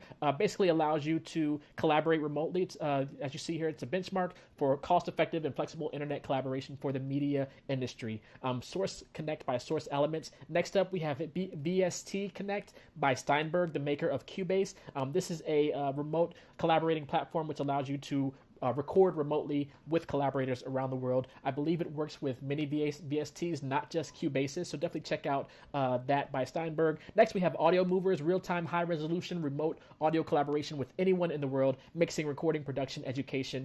Audio Movers. Next, we have FilePass. I love their tagline here, your one-way ticket out of revision hell. So you can basically get in here and have audio files collaborating with partners and have notation and chat and everything on there. So check out FilePass. Next, we have Connection Open, the new standard for online recording and collaboration. You can get a free 3-day trial with them, so definitely check them out. That is Connection Open. Next, we have Sound Whale, audio collaboration and review anywhere. Great platform. You can read more about it here on soundwhale.com. Next, we have Skytrax, collaborative music production. This is a cloud-based DAW where you can basically collaborate with a partner from around the world using Skytrax.io platform in the cloud. Next, we have ReelCrafter. This is where you can build your own audio reel or video reel, demo reel, and you can send out to potential clients and partners and things. This platform allows you to upload your content and then build a reel out of that. Next, we have The Labs, labs with a Z.com. It's a full creative freedom with the Labs collaboration workspaces. You have video chat. I believe you have chat, different functions that you can have while collaborating with your partners. Definitely check out thelabs.com. Next, we have bounceboss.co.uk, smarter audio collaboration. This is all audio-based collaborating with people around the world. You can read more about that here on the website. Next, we have QDB. If you are working in film or television, this is a great platform for that, where you can have your cues lined up and you can note the instrumentation you want to do at certain parts in the film or the project, and you can basically collaborate with your partners on this project at qdb.com. Next, we have Frame.io, which is really geared towards video. So if you're doing a lot of video work, this video workflow allows you to have comments and things while the video is playing. You can have markers and where those specific comments and edits should happen. So check out Frame.io. Last but not least, we have Splice Studio. A lot of people don't know, but Splice Studio allows you to back up your DAW sessions for free with unlimited storage. You do not have to have a Splice account, but you can get a Splice account. They have some great sounds and sample packs, but you can back up. Right now, the supported DAWs are Ableton Live, FL Studio, Logic Pro X, GarageBand, and Studio One. I don't believe Pro Tools is supported yet. I believe it might be in the timeline, but you can back up sessions from any of these supported DAWs with Splice Studio. It's a free option, unlimited storage. Thank you all for checking this out. This has been another Mixing Night Man of Mystery moment, and I will catch you on the next video. Happy Thanksgiving, everyone. Be safe and be well. All right. Peace. All right. Thank you, Marcus. Oh, thank you, Marcus Manderson, Mixing Night Man of Mystery. I love that guy's segments. They're always so good. Marcus always puts up great free stuff at our Discord channel. The Discord Mixing Night channel, if you haven't seen it yet, is popping. Those guys over there it's a great exchange of ideas. And one of the things that's always happening over there is Marcus is posting up all of the free stuff he posts here, as well as a bunch of other stuff over there. We're doing the beat challenges, which is what I'm about to do next. I'm going to go to the beat challenge. So I'm hoping to have time tonight. Last show's beat challenge was won by Jason Lee, and it was this submission.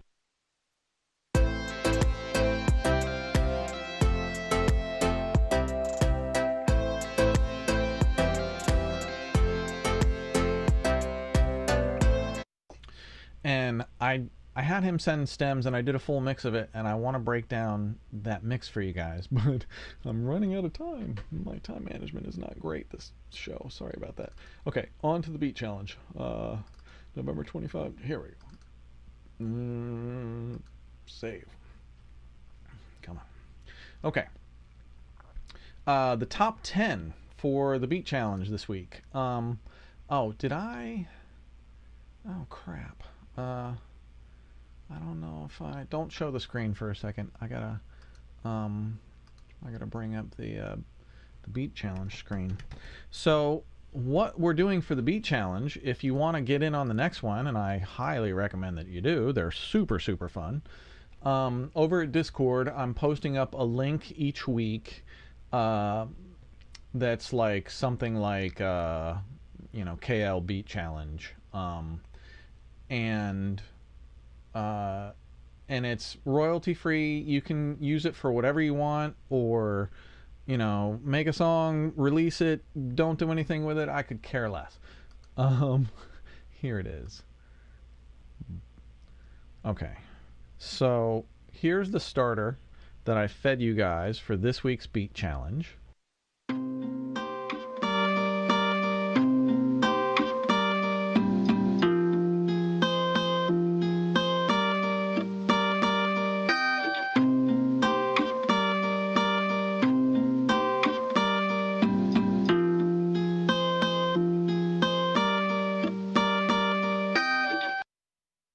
All right, so that's what I cooked up for you. You guys turned it upside down on its head. Here are the best submissions. This one, the first one is from Mish Khalil. Oh, so I think we're creating a SoundCloud playlist that's going to link over at Discord of everybody's submissions, of the full submissions. But since I don't have much time, I can only play snippets of my favorites. So here are snippets of the top 10. Mish Khalil.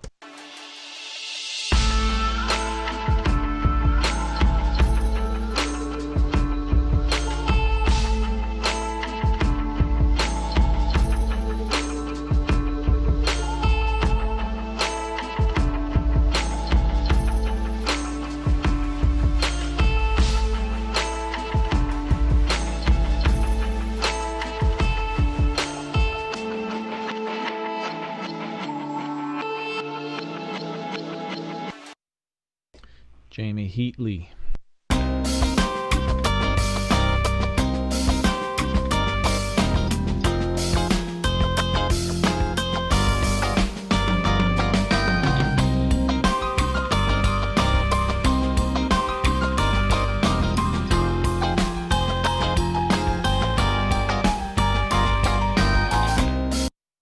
This just really gives you super insight into the different creative paths that any of you guys can go down. Keep listening and you'll hear them. This is Blake Melodious.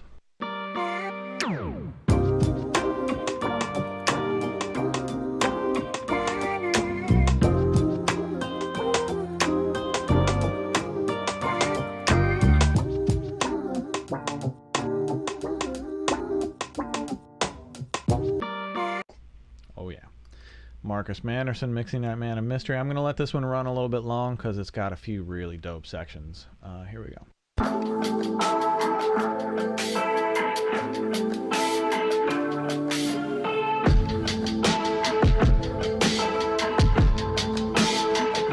The fingers on the beat.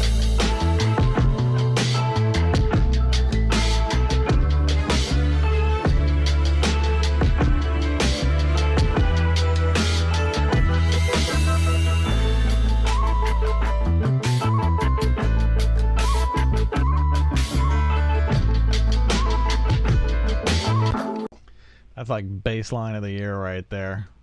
On the beat. Great work, Marcus. So Marcus Manderson's producer name is DeFingers. Oh, just a side note from the chat roll, AXR the Alchemist asks, "Hey, can you say which takes you chose again from the ear training vocal comping?" Okay, here we go. Ear training vocal comping results. My choices in the moment, which were fairly random in the moment. Number 1 was 3. Number 2 was 2. Number 3 was 3. Number 4 was 2. Number 5 was 4. Number 6 was 5. Number 7 was 4. Number 8 was 3. Number 9 was 1. Number 10 was 3. And if I did it again, I'd probably have different results. Who knows? Okay. Where was I? Marcus Manderson. Next we have Bobby G.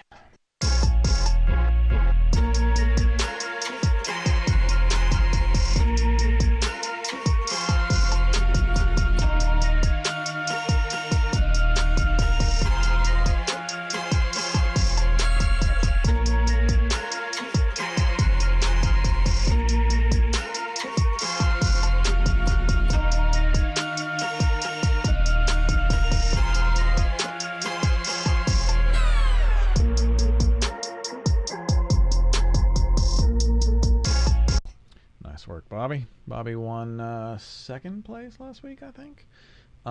Steve White is next. I love this flip on this. Great idea, Steve.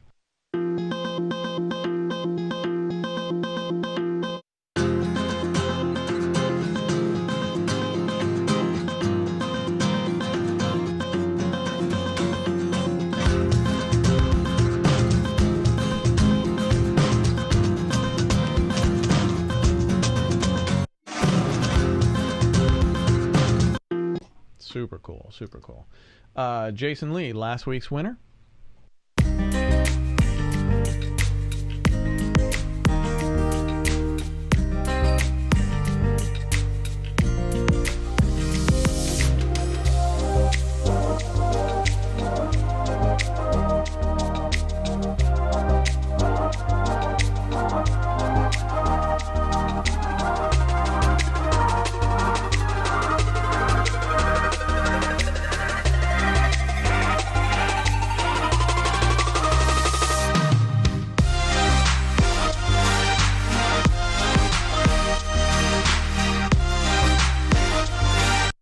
Nice work, Jason.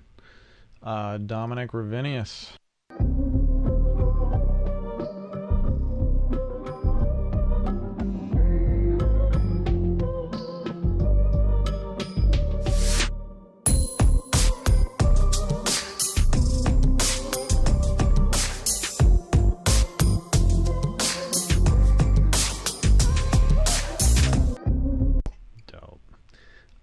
Marcus Roberson, not to be confused with Marcus Manderson.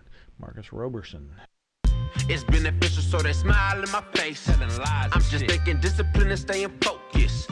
If you want something better, you gotta mold. And my day ones be faking, I gotta separate. And my family keep tripping, and I'ma stay awake. I got only one life, yeah, that's one chance. If you don't want me in your life, then I'm a gone man. You thought I was a bopper, you got the wrong man. You thought you could defeat me, but had the wrong plan.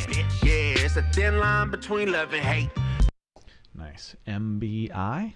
Our guest tonight on the Golden Age of Radio is...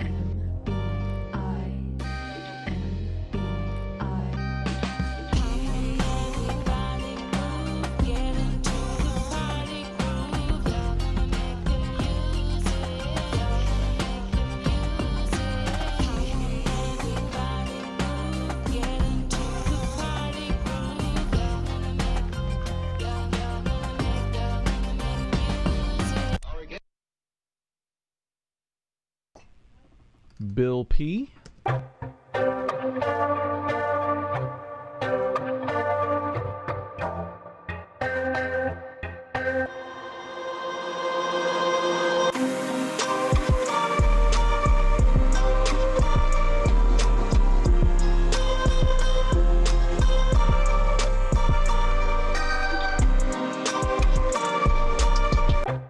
Super dope take on it.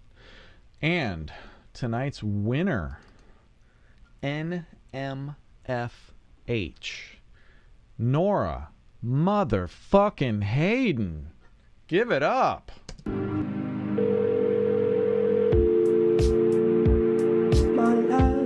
My love runs deep. If I heal you, you'll ruin me.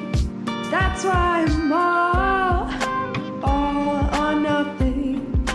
When I ride, it's till I die, or until you kill me.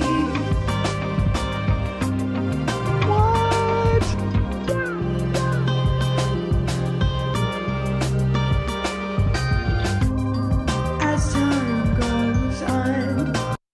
That's ridiculous. That feels like Sade to me. Congrats, Nora Hayden. You win an Empirical Labs Big Freak EQ Saturator plugin, which is one of my favorites. I fucking love that thing. So thank you to Dave Durr from Empirical Labs for offering that up. Nora Hayden, congrats. Great work to everybody who submitted. I wish I could play everybody's. There was a ton of really, really cool submissions. And sorry I couldn't get to everybody, but I'm glad I could get to the top 10. I'm definitely gonna try and cook up something else real soon and get it out to you guys. Get your submissions back in as soon as possible so I can cook some new stuff up for the show. Nora, I had Nora send me the Logic session for this, and I did a bunch of work for it, and man, I can't find it anywhere. I have no idea. But just so you guys so when Nora sent this to me, the thing that I heard was when let me play it for you and then I'll sing my idea. It's till I die, or until you kill me. When that comes in, that feels so fucking like moody to me. Oh, until you kill me. She just caught the wave of that sample really perfectly. And to me, what I did was I took that, or until you kill me, because she did it in 2-part harmony, and I put it through like speaker filters, and I just made that the repetitive hook, and I made that like a 4 times through repeating hook. And I wish I could play for you, but I can't find my work anywhere. So sorry, Nora, but congratulations, Nora. So we're running a little bit short on time, so I'm wondering if you guys would rather I do a sprint mix, or if you would rather I do a breakdown of Jason Lee's winning submission from last week. So I did a mix of Jason Lee's win. I'll do that real quick. Okay, so here is Is this it? Yeah. Okay. So the last beat challenge, this was the winner. Jason Lee, this is the winning submission. And then I thought the submission was great, but I thought it needed a much better mix. So I had Jason send me the stems, and then I'm just going to play you the A-B of his mix compared to mine. This is his.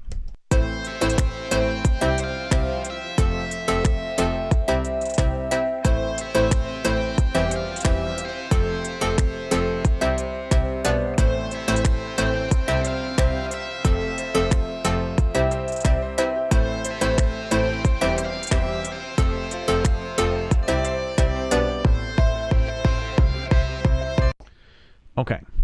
Lori, maybe you can show the overhead cam, and when you see me switch from the rough to the music, this is Jason's mix and this is my mix. You will definitely hear it, but just so you have a visual of what's what. So watch and listen as I switch between the two mixes, and you'll have an idea sonically of where I took the mix, and then I can show you what I did.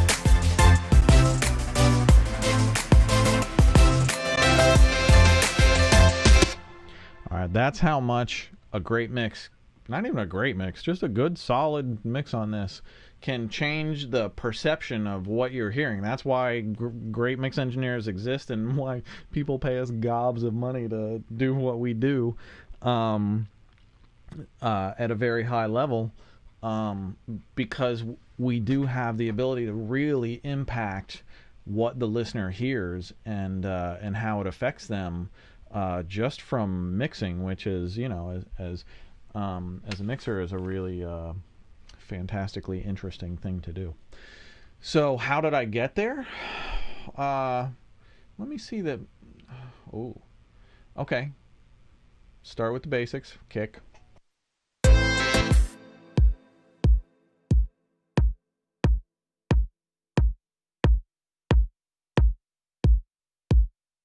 Oh, I see. Yeah, he used a really, really clicky kick, and I just wanted something that was really meaty and not so dancey with no ass. So I kind of pulled all of the mids out of it and gave it some lows. And then this slam dog thing is really interesting. It's super severe, but it only works with consistent kick drums. Like if you have really fast rhythmic kicks, it'll get rid of your repetitive kick.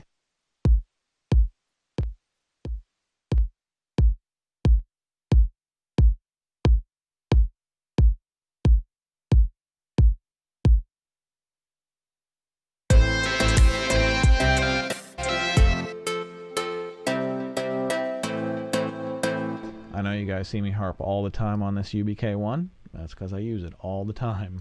Exactly how I show you guys. Listen to the splat setting.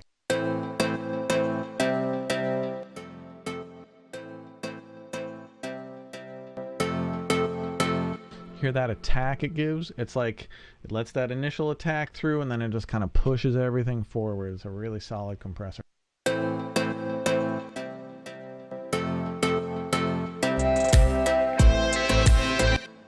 Because I'm running low on time, I'm going to go straight to the mix bus.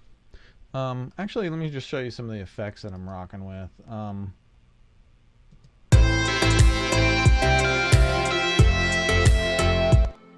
Valhalla, same thing I was showing you earlier.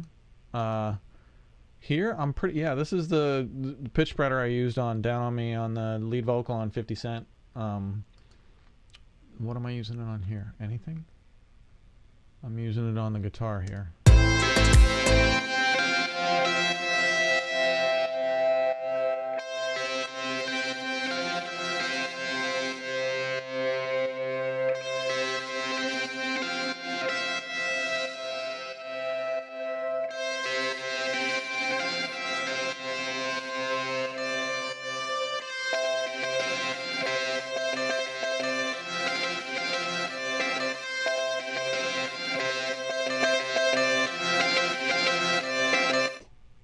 Oh, and the damn, I don't know why this thing isn't working. I gotta call Steven tomorrow.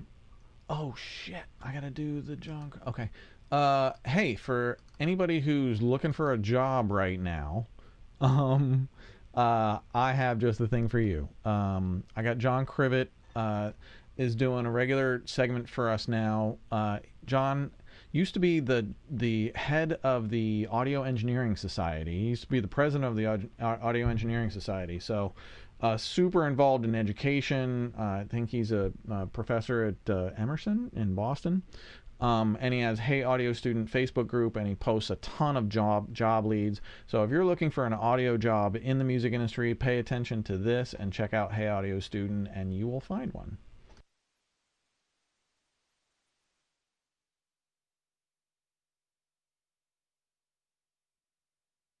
Hi, I'm John Krivit from the Hey Audio Student Facebook group. Ken asked me to share a few of the jobs featured on Hey Audio Student this week, so here we go. Shore has a global marketing internship, and they're just outside of Chicago. Universal Music Group has a director of partnerships job. Fox is looking for a digital content specialist to do National Basketball Association work in Los Angeles. The Boston Globe newspaper is looking for an audio producer. Sony is looking for a technical sound designer. Sony PlayStation is looking for a music production intern. Isotope is looking for video content creators to work freelance for them. Berklee College of Music has a campus in Valencia, Spain, and they are looking for an academic technology manager. CNN is looking for a production assistant. Interested in fast cars? Motorsport Network is hiring an assistant podcast producer in London. Entercom is looking for a radio broadcast engineer in Virginia. Rooster Teeth is looking for a broadcast intern. W20 Group is looking for a post-production audio engineer. Disney is looking for an audio producer. College of the Holy Cross in Worcester, Massachusetts is looking for an AV support specialist. Several companies are looking for QA engineers. That means quality and assurance. And it means that what you're doing is testing the software to make sure that it works under even the most strenuous circumstances. Every few years, the broadcast networks are looking for interns and employees to work on the Olympic Games. Here's a position with NBC Universal. Amazon is looking for a head of U.S. music programming. These are just a few of the jobs posted on Hey Audio Student this week. Please come to the Facebook group, check it out, and see if there's anything for you. Back to you, Ken. Thanks, John. He's great. Love that segment. So if you're looking for a job, it's pandemic time. It ain't going to be easy to find one. So go to Hey Audio Student Facebook group. All of the details of all of those jobs and many more are posted there. The, who to contact, what the salaries are, all of those things. So go find yourself a job and contribute to the music industry. Good luck. Man, we're here to hopefully change some lives. I think I'm gonna sprint mix Sacred Circles to end the night. But before that, I'm gonna go through the mix bus on this thing. And before that, happy Thanksgiving, everybody. We are in America, in New York City. We are 2 hours away from officially hitting Thanksgiving. The celebration of when America murdered the Indians. What a fucked up holiday. But hey, honestly, it's the real thing is, to give thanks for everything that we have, and it's been a really terrible, terrible year. And it's been a great year in a lot of ways too. I mean, we started Mixing Night in March because of the pandemic. The pandemic hit and we were like, what are we going to do? We're all going to be locked down for a long time. And you know, we started this broadcast. It's been a really amazing way to build community and bring everybody together. It's just been so rewarding, and I'm so glad everybody's come along for the ride. Happy Thanksgiving to all of you guys. I hope you have an amazing Turkey Day. Please don't gather in large groups. Please wear your masks. Please social distance. Please take this shit seriously. I know so many people who have had COVID, who currently have COVID. I know people who've died. I know so many people who've been on ventilators. This shit is so serious. Be safe. In other activities, we just finished watching The Queen's Gambit on Netflix. If you like chess, I started playing chess again after watching it. Man, you'll love it. We just watched Killing Eve. We're watching The Great British Baking Show. I'm not a cook or a baker or anything at all, but that's such a fun show. So there's 3 suggestions if you need some things to watch. I didn't have time to play Harlor or BTS tonight, but I'll do that next time. Okay, the mix bus on Jason Lee. Rock Anarchy, of course. This just really opens up the high end. Listen to what this thing does. It opens up the high end and just kind of boosts the volume.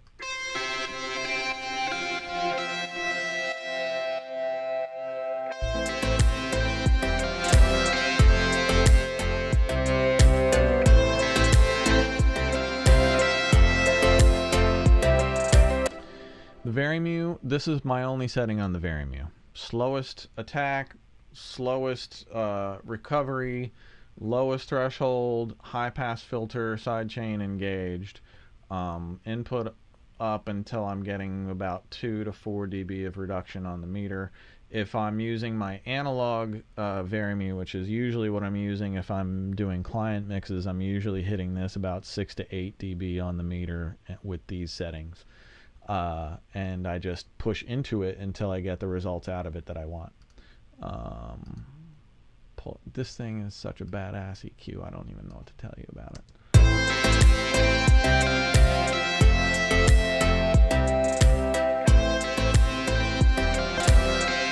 That one EQ is just doing that, Jesus.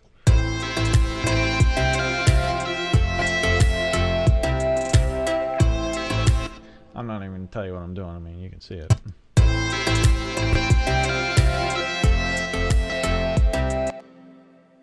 And then just a little bit of widening with this. You can just see the stereo width. I've got out to 112. All that does is it just takes the speakers and it just goes, that's it. Just a little bit wider on the speakers. And it just gives everything a little bit more breathing room to kind of sort itself out. And then I'm just finishing it with the FGX, nothing fancy. The FGX is great, but it's probably 1% not as good as like the FabFilter L2 or something like that. But it's a fine, like if I'm mixing in the box or if I'm doing rough mixes, usually I just grab the FGX, it's perfect. And for meters that I trust, this is always the RMS meter that I trust is always the FGX meter. So I'm about to sprint mix Sacred Circles, but the tipping point sprint mix levels 1 through 6 is available now at Audio School Online. Black Friday through Cyber Monday only. You cannot buy it. You can only acquire the Sacred you can only require the tipping point Skrizzly Adams sprint mix by purchasing $50 or more. It's only going to be available until Monday, and then it's gone. And it's the funnest song in the world to mix, so snooze, lose, up to use. All right, and then here we go with the Slate Digital. The FGX is an idiot box. It's you turn it up until you get the desired result, and that's it. It's just like turn up the volume, and it really doesn't affect sonics at all other than volume, which is exactly why I like it. Let's see. Okay, I think that's did I answer all the questions on that? I think I don't know, time management tonight was a real shit show, but But I feel like I've had fun. What else is going on? I really want to play you guys just a second. I'm going to play you a little bit of Harlor's performance while I'm setting up the... oh, I can't. All right, you get 1 minute of Harlor's performance. So this is... Harlor is signed to my production company. We've developed these guys over the last year. They just came out on GNL Records through Rock Nation, and they just played the Rock Nation From Milan with Love festival, and fucking their world premiere was shouted out by DJ Khaled of all people. So hopefully next year you will hear a lot from Harlor, and until then, enjoy a minute of their first ever live performance. Into play. Up next, we got some new, fresh music from Harlor, a duo that's been making music together since meeting at a university. And I mean it when I say it's fresh. This is a world premiere of the song, and the first time they ever performed it. Please welcome Harlor.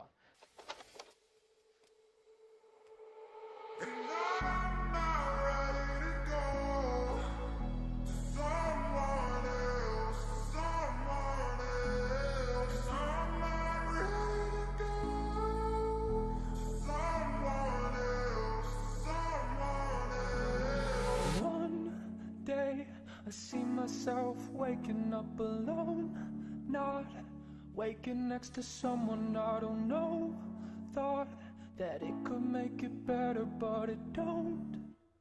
Yeah, ooh, but ayo, falling for an angel that's falling, but still she's beautiful. Ayo, falling for an angel that's falling, she knows she's. And I'm not ready to go to someone else, to someone else. I'm not ready to go to someone else, to someone else. One day you'll hear me singing about you in my song, and you'll call me up and say it's been too long. Yeah, wishing that. Yeah, that's Harlor, Not Ready to Go. You can hear the full album version single on Spotify, Tidal, Apple Music, YouTube, all the streaming formats. Please support. Please check them out and follow them on Instagram at We Are Harlor. We Are Harlor. Check them out on Instagram, Spotify. Follow them, support, please. This is going to be a big part of my 2021. Hopefully you will hear a lot from these guys. Check out the Black Friday sales at Audio School Online. I am gonna... Oh, and check out the... I'm not gonna play it for you, but here's...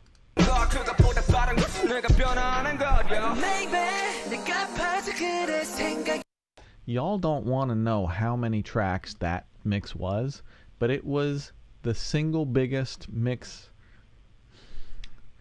Was it? It might have been the biggest mix of like single track counts.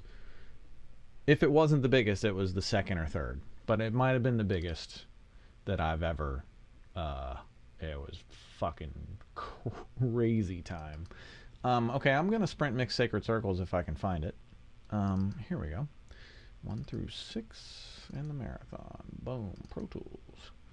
This is available at Audio School Online as well for sale levels 1 through 6. And this Sacred Circle sprints come with the marathon mix, which is... The marathon mix is a fun way of saying the entire raw, full session stemmed out, unedited, exactly the way the artist gave it to me to do my original mix that I then stemmed out into sprints.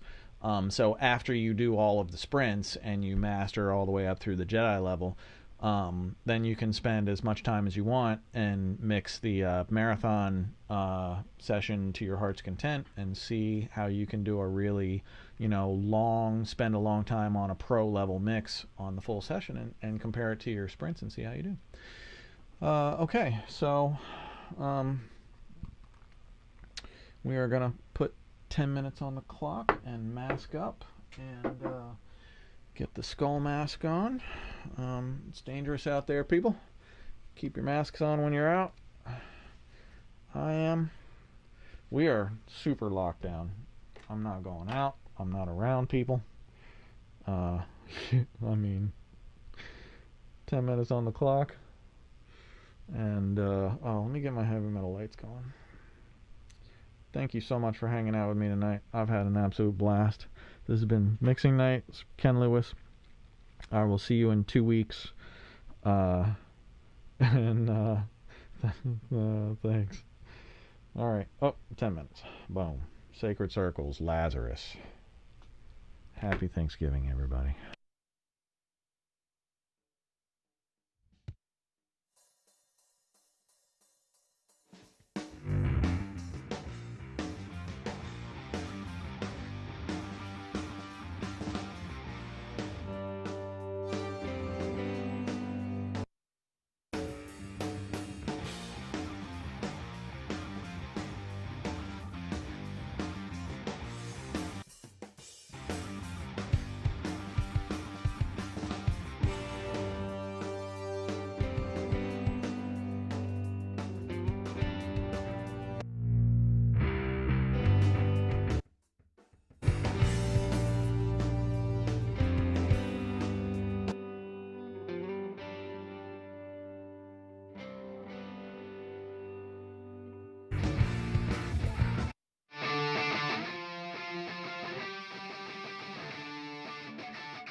your veins, the fruits of life, it must remain the key to all the things that are and where start to drag our feet along the path instead of finding out what's up ahead. So look before you leave, else you may find yourself among the ne'er to well.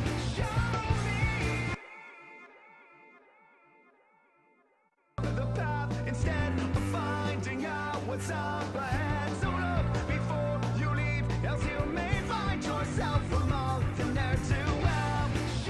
So look before you leave, else you may find yourself among the ne'er to well.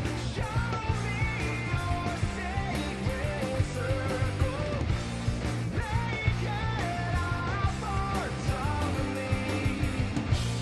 You cause and calamity. Your sacred circle, circle, circle.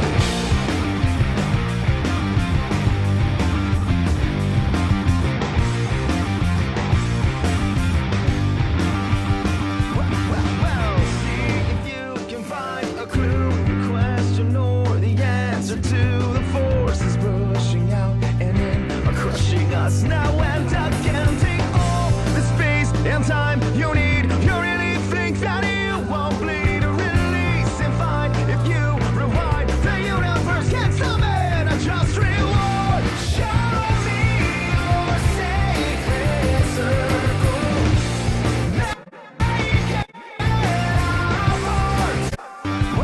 Well, see if you can find a clue, the question or the answer to forces rushing out and in are crushing us now and again. Take all the space and time you need. You really think that you won't bleed or release and find the universe can summon a just reward. Show me, Lord, show me your sacred circle. Make it a part of me. You cause and calamity.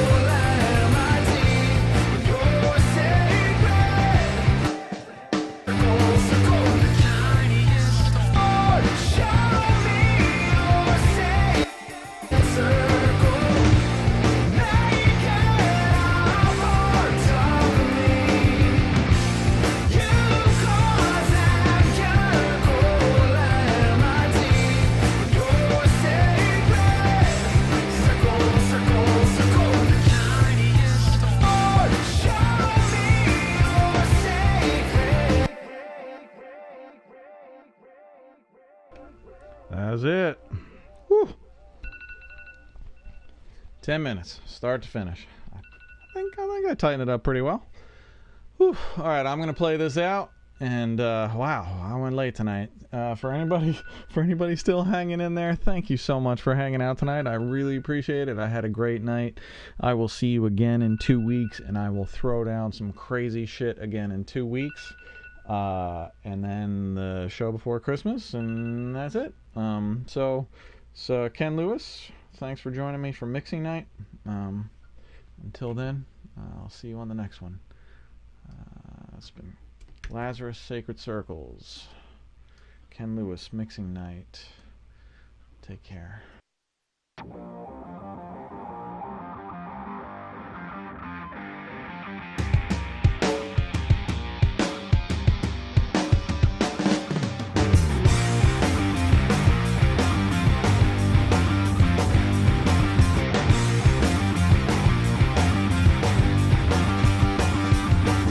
It's in the DNA, inside your veins, the fruits of life, it must remain the key to all the things that are and where start to drag our feet along the path instead of finding out what's up